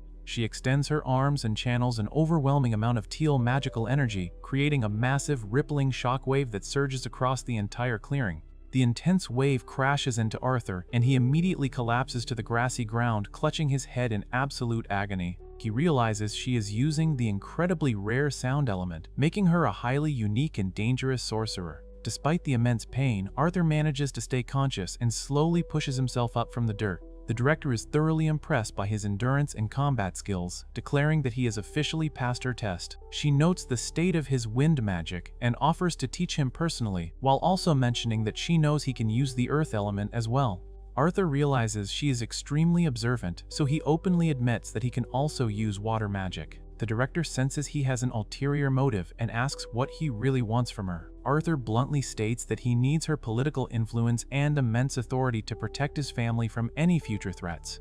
In exchange for her protection, he promises to enroll at Xyrus Academy and revere her as his ultimate teacher. The director finds his straightforward negotiation highly amusing, especially coming from a child, but she accepts his terms. However, Arthur adds a condition, stating that he will only enroll in 3 years when he is the same age as the other typical students. He explains that he wants to become an adventurer first, so he can travel and experience the real world to the fullest. The director agrees to the timeline but tells him he must convince his family to let him go before they finalize the deal. Arthur returns to the Grand Helsta mansion and gathers Alice, Reynolds, and Eleanor in the living room to explain his new powers and his ambitious plan to become an adventurer. Alice completely freaks out and absolutely refuses to let him go. She reminds him that they only just got him back after thinking he was dead for years, and she cannot bear the thought of him doing something so incredibly dangerous.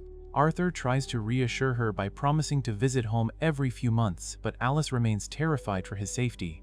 Reynolds steps in to mediate the heated argument and suggests a reasonable compromise to ease his wife's worries. He proposes sending a highly trusted chaperone to protect Arthur while he travels, allowing him to gain real-world experience without being completely alone in the wilderness. Alice is still very hesitant, but she agrees to hear out the idea. They invite the Twin Horns adventurer party over for a massive dinner to discuss the escort job.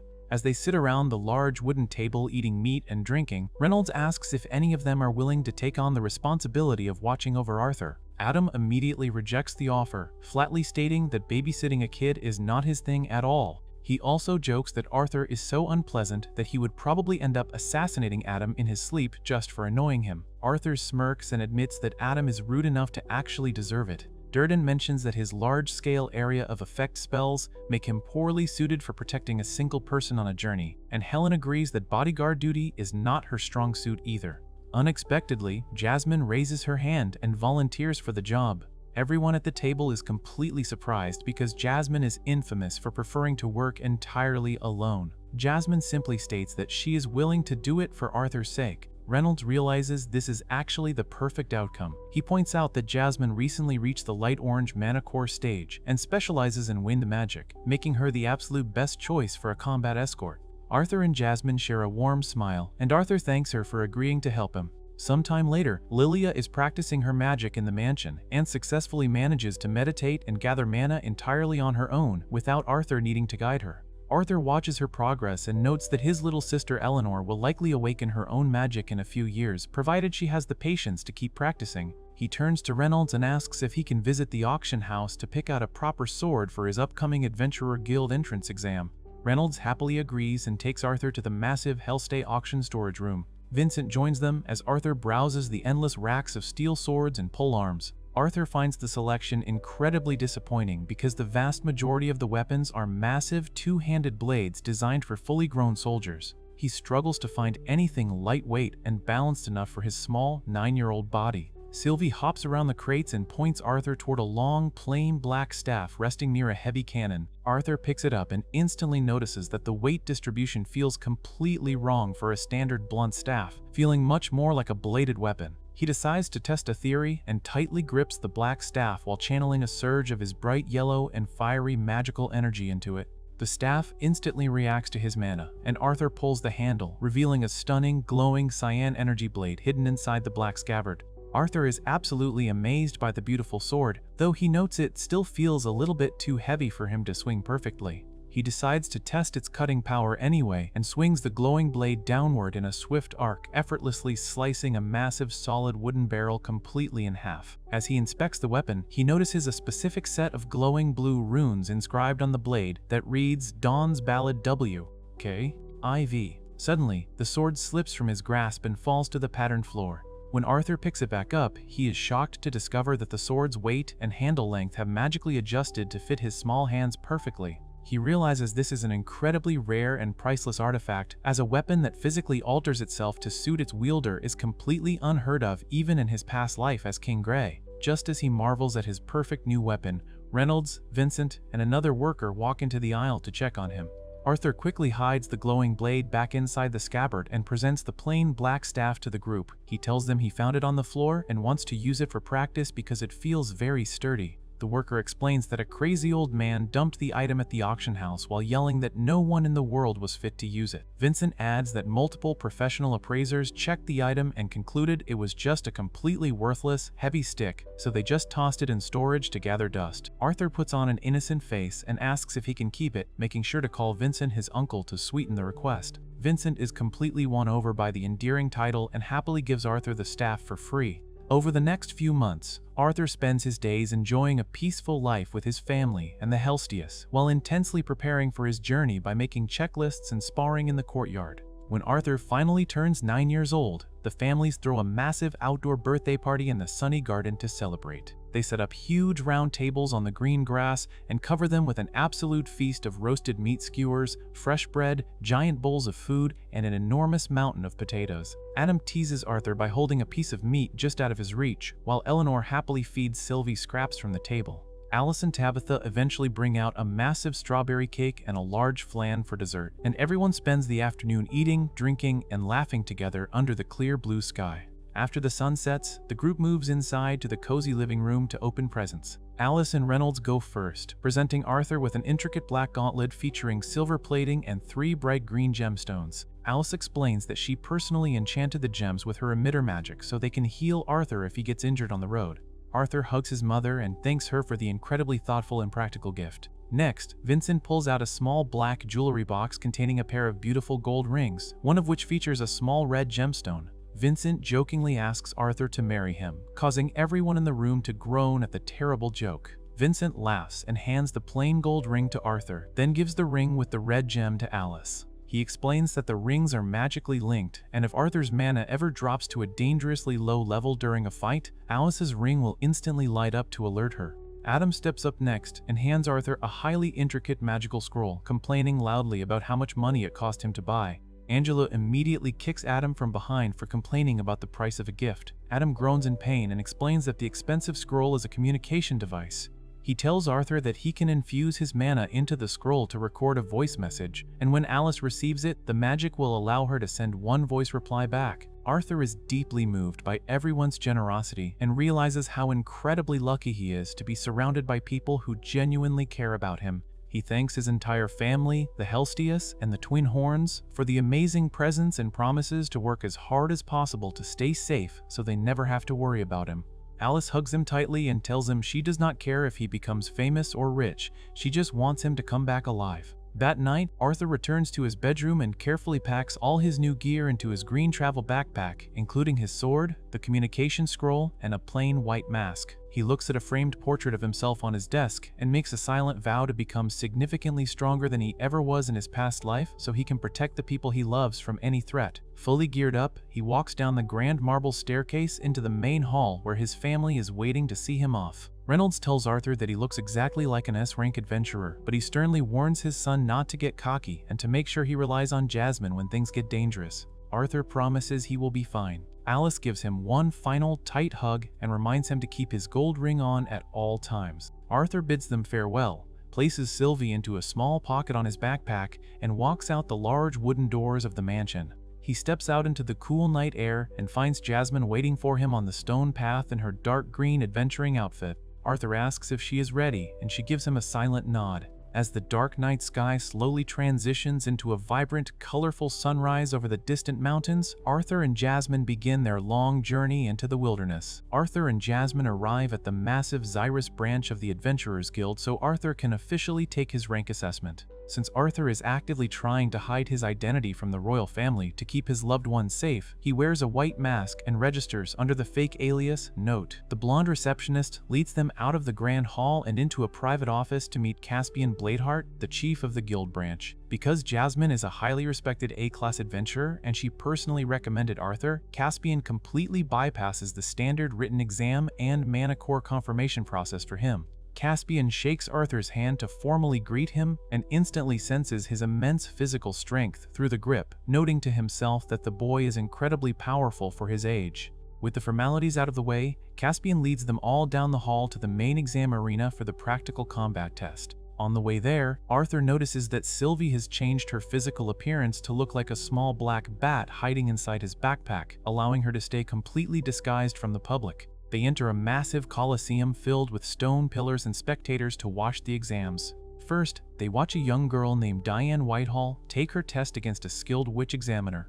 Diane shows off great mana control and extremely fast incantation speed, but her physical defenses are severely lacking, so the examiner easily overpowers her and assigns her the C-class rank. Next up is a boy with glasses named Elijah Knight. Surprisingly, the examiner just hands Elijah a B-class rank without even making him take the practical combat exam, leaving Arthur and Jasmine wondering what kind of powerful political connections the boy must have to skip the test entirely. Then, a smug white-haired boy named Lucas Wykes steps up for his turn. Lucas is an 11-year-old conjurer at the light orange core stage, and he arrogantly demands to be placed in the elite A-class right away.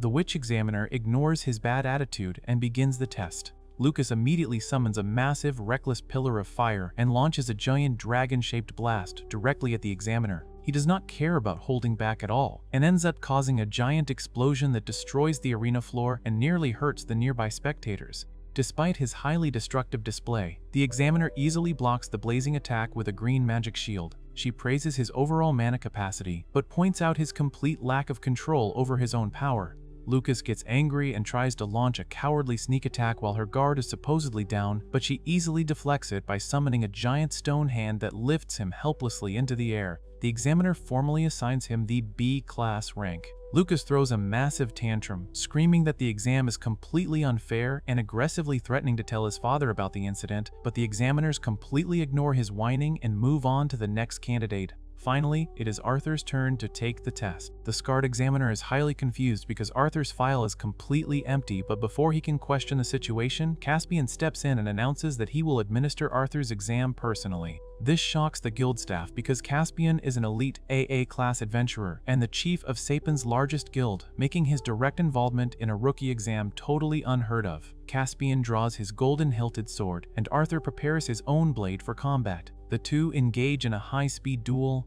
violently clashing their swords and sending bright sparks flying across the dusty arena. Arthur unleashes his fire magic, swinging a flaming sword to counter Caspian's flawless defenses. Caspian is highly impressed by the performance, but not by Arthur's magic. He realizes that Arthur's physical sword skills are the true threat and thinks about how utterly terrifying the boy will be once he is fully grown and his physical body catches up to his masterful technique. After an intense and flashy exchange of blows, Caspian ends the duel, and Arthur is officially granted his shiny new B-class adventurer plate. Later, Caspian meets with his senior staff in his private office to discuss the day's bizarre events. The staff members are completely baffled that 3 young children were given the prestigious B-class rank in a single day. Caspian explains the complicated politics behind it, noting that the kingdom recently lifted the strict ban on elf and dwarf adventurers. He reveals that Lucas is a half-elf from the wealthy Wykes family. Caspian suspects Lucas's mother is an elf slave and notes that the family is widely rumored to use highly questionable and unethical methods to produce powerful mages.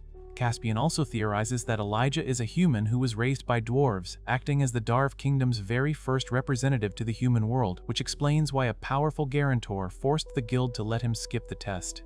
As for Arthur, Caspian admits he knows almost nothing about his true identity. However, he finds it absolutely fascinating that a boy recommended by the fire-specializing Flamesworth family is actually a master swordsman rather than just a typical fire conjurer. Meanwhile, out in the guild hallway, Arthur reflects on his duel with Caspian and realizes he has developed a major weakness. He knows he has been relying way too much on his newfound magic lately, completely neglecting the diligent sword training that made him a legendary fighter in his past life. Suddenly, Lucas approaches Arthur, Elijah, and Jasmine, acting completely arrogant and trying to assert his dominance over the other B-class rookies. Lucas grabs Arthur by the collar to intimidate him, shouting that there are levels to their rank. However, Caspian's staff quickly intervenes and aggressively tells Lucas to back off and never pull a stunt like that again.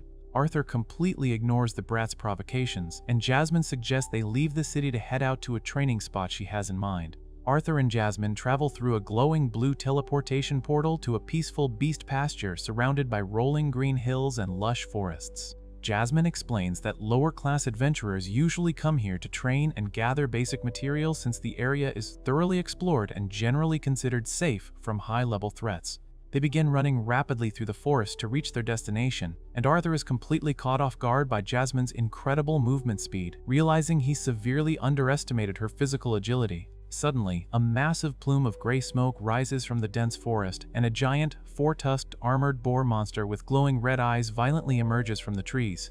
Jasmine immediately recognizes that this terrifying beast is definitely not native to the area, and wonders why someone would capture such a dangerous creature alive only to let it escape into a beginner zone. The monster brutally attacks a nearby group of low-level adventurers, catching one with its long tongue and easily crushing them, leaving the group badly injured. Arthur and Jasmine try to run away to avoid the fight, but the massive boar locks its sights on them and charges at full speed, destroying everything in its path. The beast is simply too fast to outrun, so Jasmine leaps into action to buy some time. She tells Arthur to run away and engages the massive monster completely alone, dual-wielding her two short blades. She lands a few solid hits, slicing through the air with extreme speed, but the boar's thick armor deflects most of the physical damage. The monster quickly retaliates, forcefully attacking Jasmine and sending her flying helplessly through the air. Arthur refuses to run away and leave her behind, so he jumps up and catches Jasmine mid-air before she can crash into the ground. After setting her down safely, Arthur draws his weapons and decides he will not make the same mistake of holding back or letting his comrades fight alone ever again. He taps into his absolute full power, enveloping his entire body in a massive, swirling vortex of bright fire. Using his glowing magical sword, Dawn's Ballad, he charges directly at the massive boar. He quickly traps the raging beast inside a spherical cage of blazing orange energy and delivers a devastating, fiery slash that cuts the giant monster down in a single, perfectly executed strike. With the terrifying monster officially dead, the local adventurers begin cleaning up the mess and hauling the heavy carcass away while the sun slowly sets over the mountains. Jasmine walks up to Arthur and pinches his cheek extremely hard, scolding him for not looking more worried during such an incredibly dangerous situation. Arthur complains about the pain, completely confused about what he actually did wrong to deserve the pinch. Later that night, the two set up their camp and sit comfortably by a crackling campfire. Jasmine decides to open up about her personal past, explaining that she actually became an adventurer just to get away from her strict, overbearing family. The Flamesworth family prides itself on producing the kingdom's absolute most powerful fire mages. And since Jasmine awakened her magic at a very early age, her parents had massive expectations for her future. However, when they finally discovered her magical element was actually wind instead of fire, they immediately branded her a total failure and cast her aside, claiming she was a disgrace to their legacy. Arthur relates to this tragic story deeply, as he vividly remembers being called a failure and feeling totally useless in his past life before he became King Grey. Jasmine smiles warmly and tells Arthur that meeting the Twin Horns adventurer party is what completely changed her life for the better. They taught her how to cooperate, how to fight as a coordinated team, and how to actually trust other people with her life. Arthur looks up at the starry night sky, wondering if he can manage to change his isolated nature too. He clenches his fist, determined to grow stronger and learn to rely on others so he can always protect the people he cares about. Meanwhile, far away in the elven kingdom of Elenoir, Princess Tessia is secretly spying on Arthur using a magical divination crystal ball. She watches him sitting alone by the campfire with Jasmine and becomes furious with immense jealousy, screaming out loud about how Arthur always seems to be traveling with a different, beautiful woman. She struggles to hold the heavy, vibrating orb and accidentally drops it in pure shock when her grandfather, Virion, suddenly walks into the room. Virion calmly picks up the glowing green orb and tells Tessia that if she is so jealous of Arthur taking on new challenges and getting stronger, she should stop complaining and start doing some serious training of her own. Tessia asks him what he means, and Virion simply smiles before handing her a massive, ornate blue spellbook, officially beginning her rigorous magical education. Arthur reflects on his previous life as King Grey. He remembers being known as the absolute strongest king in his world. However, his reign was filled with violence and he took countless lives. Now, he feels incredibly grateful. He has been granted a second life in a brand new world, viewing it as a fresh start and a chance to do things right. Arthur and Jasmine accept a new quest to investigate a remote village near the dangerous beast glades that has lost contact with the outside world. Jasmine reminds Arthur that their main priority is survival. She emphasizes they do not need to slay any monsters, so if they encounter a beast, they must run away. Arthur agrees and tells his pet dragon Sylvie to stay behind. Sylvie, disguised as a small black cat, agrees to train nearby. Arthur and Jasmine arrive at the village and notice many footprints heading into the settlement, but barely any tracks leading out. They gather intelligence and find the village completely deserted with no signs of a struggle. They walk further in and discover massive blue crystals scattered across the courtyard. They realize the missing villagers are trapped inside the jagged ice. A young girl with brown braids walks up to them, explaining she was out gathering medicinal herbs and returned to find her village frozen. Arthur realizes a powerful beast is responsible. Suddenly, a bright blue laser shoots across the courtyard, narrowly missing the little girl. A massive spider monster bursts out of the forest, grabs the little girl, and dangles her upside down. Arthur draws his sword to fight, but Jasmine immediately stops him, ordering him to run away. They throw a glowing blue crystal at the giant spider to distract it. Arthur and Jasmine grab the little girl and sprint into the dense forest. Meanwhile, in a dark room, two hooded figures stand over a map discussing the Tri-Kingdom Alliance. The older figure mentions the Beast Glades, explaining that the continent's future heroes are currently gathering there to train. The figures view them as a massive threat and agree to prevent their growth at all costs. Back in the forest, Arthur and Jasmine hide behind some bushes. Jasmine explains the spider is an arachne, one of the top 5 most dangerous beasts. She reveals she has fought an arachne 5 times, but only managed to kill one alongside her entire Twin Horns adventurer party. She notes that Arthur's parents, Reynolds and Alice, were crucial to that victory. Alice's healing powers as an emitter were mandatory, because an arachne's petrifying curse can only be broken by an emitter or by killing the beast. Jasmine adds that arachnes have incredibly tough armor and a naturally high resistance to all magic. Because they have no way to kill it, Jasmine insists they retreat to the guild. Just as they prepare to leave, the arachne ambushes them and traps Jasmine inside a glowing purple energy field. Jasmine yells at Arthur to run away just as the arachne completely encases her in blue ice. Arthur refuses to leave her behind and decides to fight the massive beast alone. Arthur faces the terrifying monster. He remembers his past life as a legendary warrior where a single swing of his blade was all it took to win any battle. However, he knows his physical sword skills alone will not work against the arachne's thick armor. He decides to combine his swordsmanship with his new magical abilities, calling this technique Blade and Flame. He engulfs his dual swords in bright fire and charges at the monster. He slashes the arachne repeatedly, causing massive fiery explosions. He manages to push the beast back, quickly realizes his attacks are barely leaving a scratch because the monster's magic resistance is simply too high. Arthur switches his tactics and uses earth magic to summon massive, jagged, rocky spikes from the ground. The spikes crash into the arachne, but the beast easily brushes them off and roars back at him. Arthur realizes external magic attacks are completely pointless. He thinks for a moment and comes up with a reckless new plan. He wonders if the monster has ever had magic cast directly inside its own body. He dodges the spider's sharp legs, jumps high into the air, and lands directly on the arachne's back. He plunges his glowing sword deep into the cracks of its armored shell and channels a massive surge of lightning magic straight into the beast's internal organs. The arachne screeches in agony as brilliant yellow lightning flashes all around it. The intense internal pressure causes the monster to glow blindingly white before it completely shatters into countless pieces and dies instantly. With the arachne dead, the curse is lifted and Jasmine is freed from the blue ice. Arthur stands over the dead monster, panting heavily. He feels incredibly exhausted and realizes the physical strain of combining his old fighting style with his new magic is still too much for his young body. He knows he has a very long way to go before reaching his true potential and promises to train much harder.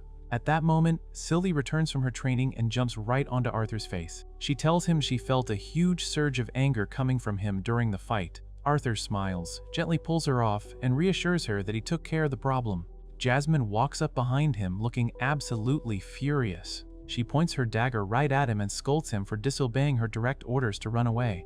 Arthur looks down and apologizes, admitting he let his emotions take over. Jasmine lowers her weapon and accepts his apology. She asks him if he really defeated the top-tier monster all by himself. Arthur confirms it, but admits he feels unsatisfied. He explains that while he gained the power to win this fight, it is not the kind of power he truly wants. He tells Jasmine he wants the absolute power to protect his loved ones. He remembers how his weakness in his past life kept him separated from his family, and he refuses to let that happen again. Jasmine warns him not to take such reckless risks because his parents would be completely devastated if he died. She quietly admits she cares about him too. Arthur teases her about her confession, causing Jasmine to get extremely embarrassed and pull his cheeks as punishment. After calming down, she smiles warmly and thanks him for saving her life. Arthur tells her not to mention it, and they decide to harvest the Arachne's valuable manicore before heading back to the city. Later that night, Arthur and Jasmine visit the Adventurer's Tavern and sit at a table with a boy wearing glasses. Lucas Wykes walks up to them wearing a red and black tunic and looking very smug. He completely doubts Arthur's story about fighting an Arachne since they rarely come to the surface. He demands to see the monster's manicore as proof. Arthur calmly tells him they were not able to collect the core after all. Lucas laughs loudly and calls Arthur a liar. To prove him wrong, Arthur pulls out the massive, yellow, severed head of the Arachne and slams it onto the wooden table right in front of Lucas.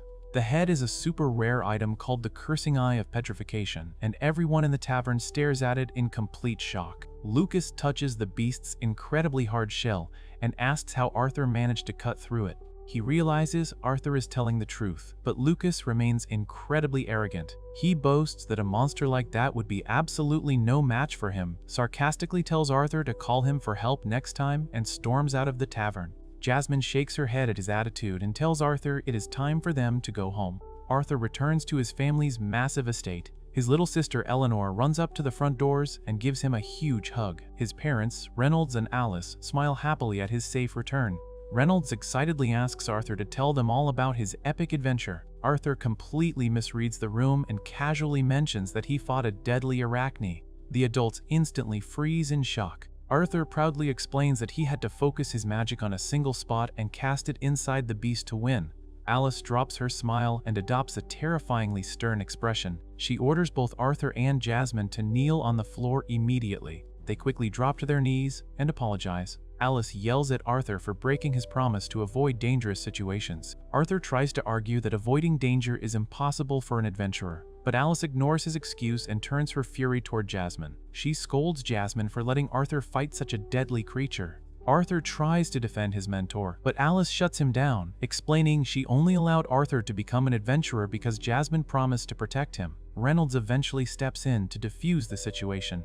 He tells Alice to cheer up because Arthur actually did a remarkable job surviving against such terrible odds. Alice starts crying and admits she is just terrified of losing him and hates worrying about his safety. Arthur feels guilty and promises not to make her worry so much in the future. The next day, Arthur and Jasmine spar in the courtyard of the estate. They agree to fight using only wooden swords and absolutely no magic. They exchange a rapid series of intense blows. Arthur thinks about Alice's angry reaction from the night before and finally understands she yelled at him because she loves him. He reflects on his past life again, realizing the one thing he lacked in his previous life is exactly what he wants to defend in this one. He wants to protect his loving family and vows to push himself even harder to gain that power.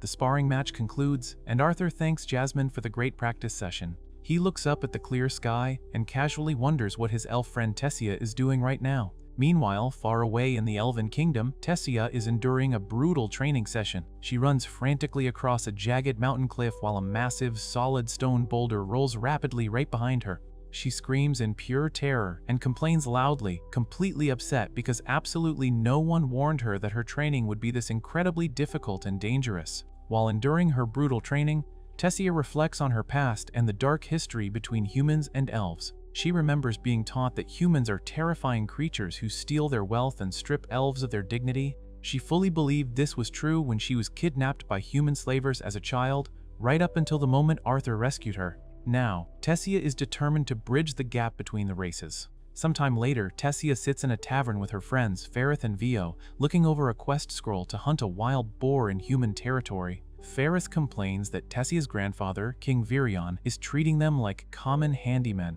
An angry voice suddenly scolds them for lacking the pride expected of citizens from the Eleanor Kingdom. Vio quickly covers Ferrith's mouth to keep him from talking back. Tessia decides it is time to leave, but before they can go, a bald human man at the next table tries to grab her. Tessia immediately kicks the man in the crotch, sending him flying backward. Another angry patron throws a heavy wooden mug full of beer straight at her. but Tessia easily blocks it with a glowing green magical shield. Before the bar fight can escalate any further, Ferrith summons a massive wall of swirling water to block the aggressive humans, giving the three young elves a chance to escape outside. They run down a dirt path through a lush green valley, and Vio complains that humans are constantly attacking them. Ferrith agrees and says they shouldn't waste their time dealing with them. However, Tessia refuses to back down, boldly claiming that she makes it a point to face any challengers head-on.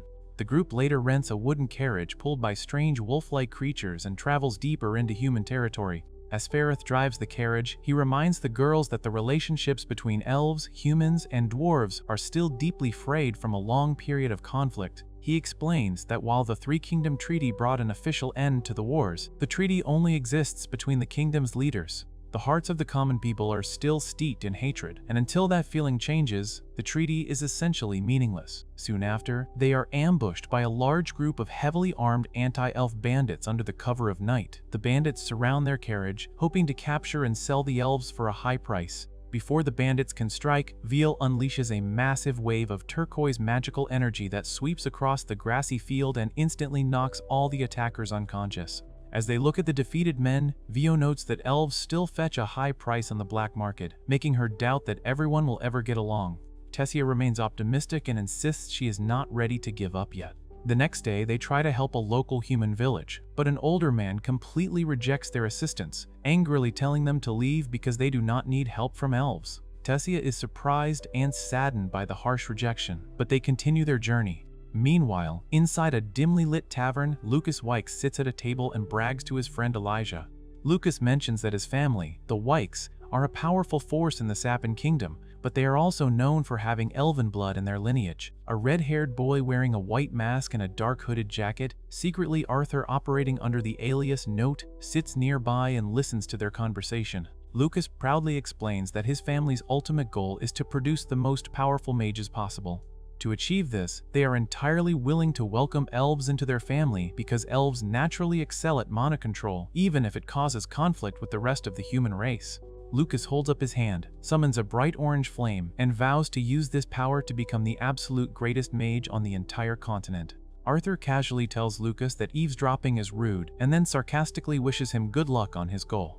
Lucas gets incredibly frustrated and demands to know what Arthur means by that. A black-haired girl in dark armor suddenly approaches Arthur, informing him that they have a new quest that requires a bit of a journey. Arthur waves dismissively at Lucas, casually mentioning that he no longer feels the need to be the strongest, and walks away with his new companion. Back with Tessia's group, they are still trying to gather information about the rogue wild boar. Tessia approaches a group of older women, but they completely ignore her. She then shouts into the ear of a deaf old man, but he cannot understand her either. Exhausted, Tessia sits on a rock and sighs, feeling incredibly frustrated that the humans will not even listen to them. Suddenly, a brown acorn flies through the air and hits Tessia right on the forehead. She angrily turns around and finds a young human boy and girl standing nearby. The boy proudly admits he threw the acorn, wondering out loud if elves are naturally weak. Tessia furiously defends herself, claiming she simply had her guard down and would normally dodge such an attack with grace. The two kids ignore her tantrum and point to the east, warning the group that the giant boar has been coming from that direction. Tessia quickly drops her angry act, strikes a confident pose, and promises the kids that her team will take care of the monster. As they head east, Vio asks Tessia why she lied to the kids, but Tessia insists she is perfectly capable. Unknown to the young elves, two hooded figures observe them from a dark, grainy room. The older figure with a green beard plans to assassinate Tessia. He believes that killing the princess of the Elenoir kingdom while she is traveling in human territory will be more than enough to permanently destroy the fragile peace treaty. The figures use their dark magic to drop massive brown rocks from the sky right in front of Tessia's group. The rocks collide and trigger a massive explosion that sends a thick cloud of dust into the air. Once the dust settles, a gigantic dark gray boar with 4 massive curved tusks and glowing red eyes emerges from the rubble. The terrified elves realize this is not a normal wild boar, but a highly dangerous mana beast. Tessia and Ferrith immediately launch into action. Tessia hurls swirling arcs of green magical energy at the beast, while Ferrith blasts it with a massive wave of blue water magic. Their attacks hit the boar directly in the side, causing a brilliant yellow explosion. However, the monster simply shrugs off the damage and charges aggressively through the debris. Vio quickly uses her magic to summon a protective barrier, barely saving Ferrith from being trampled. As they regroup, Vio points out that their magic is completely ineffective against the beast's thick hide. The giant boar roars and charges at them again.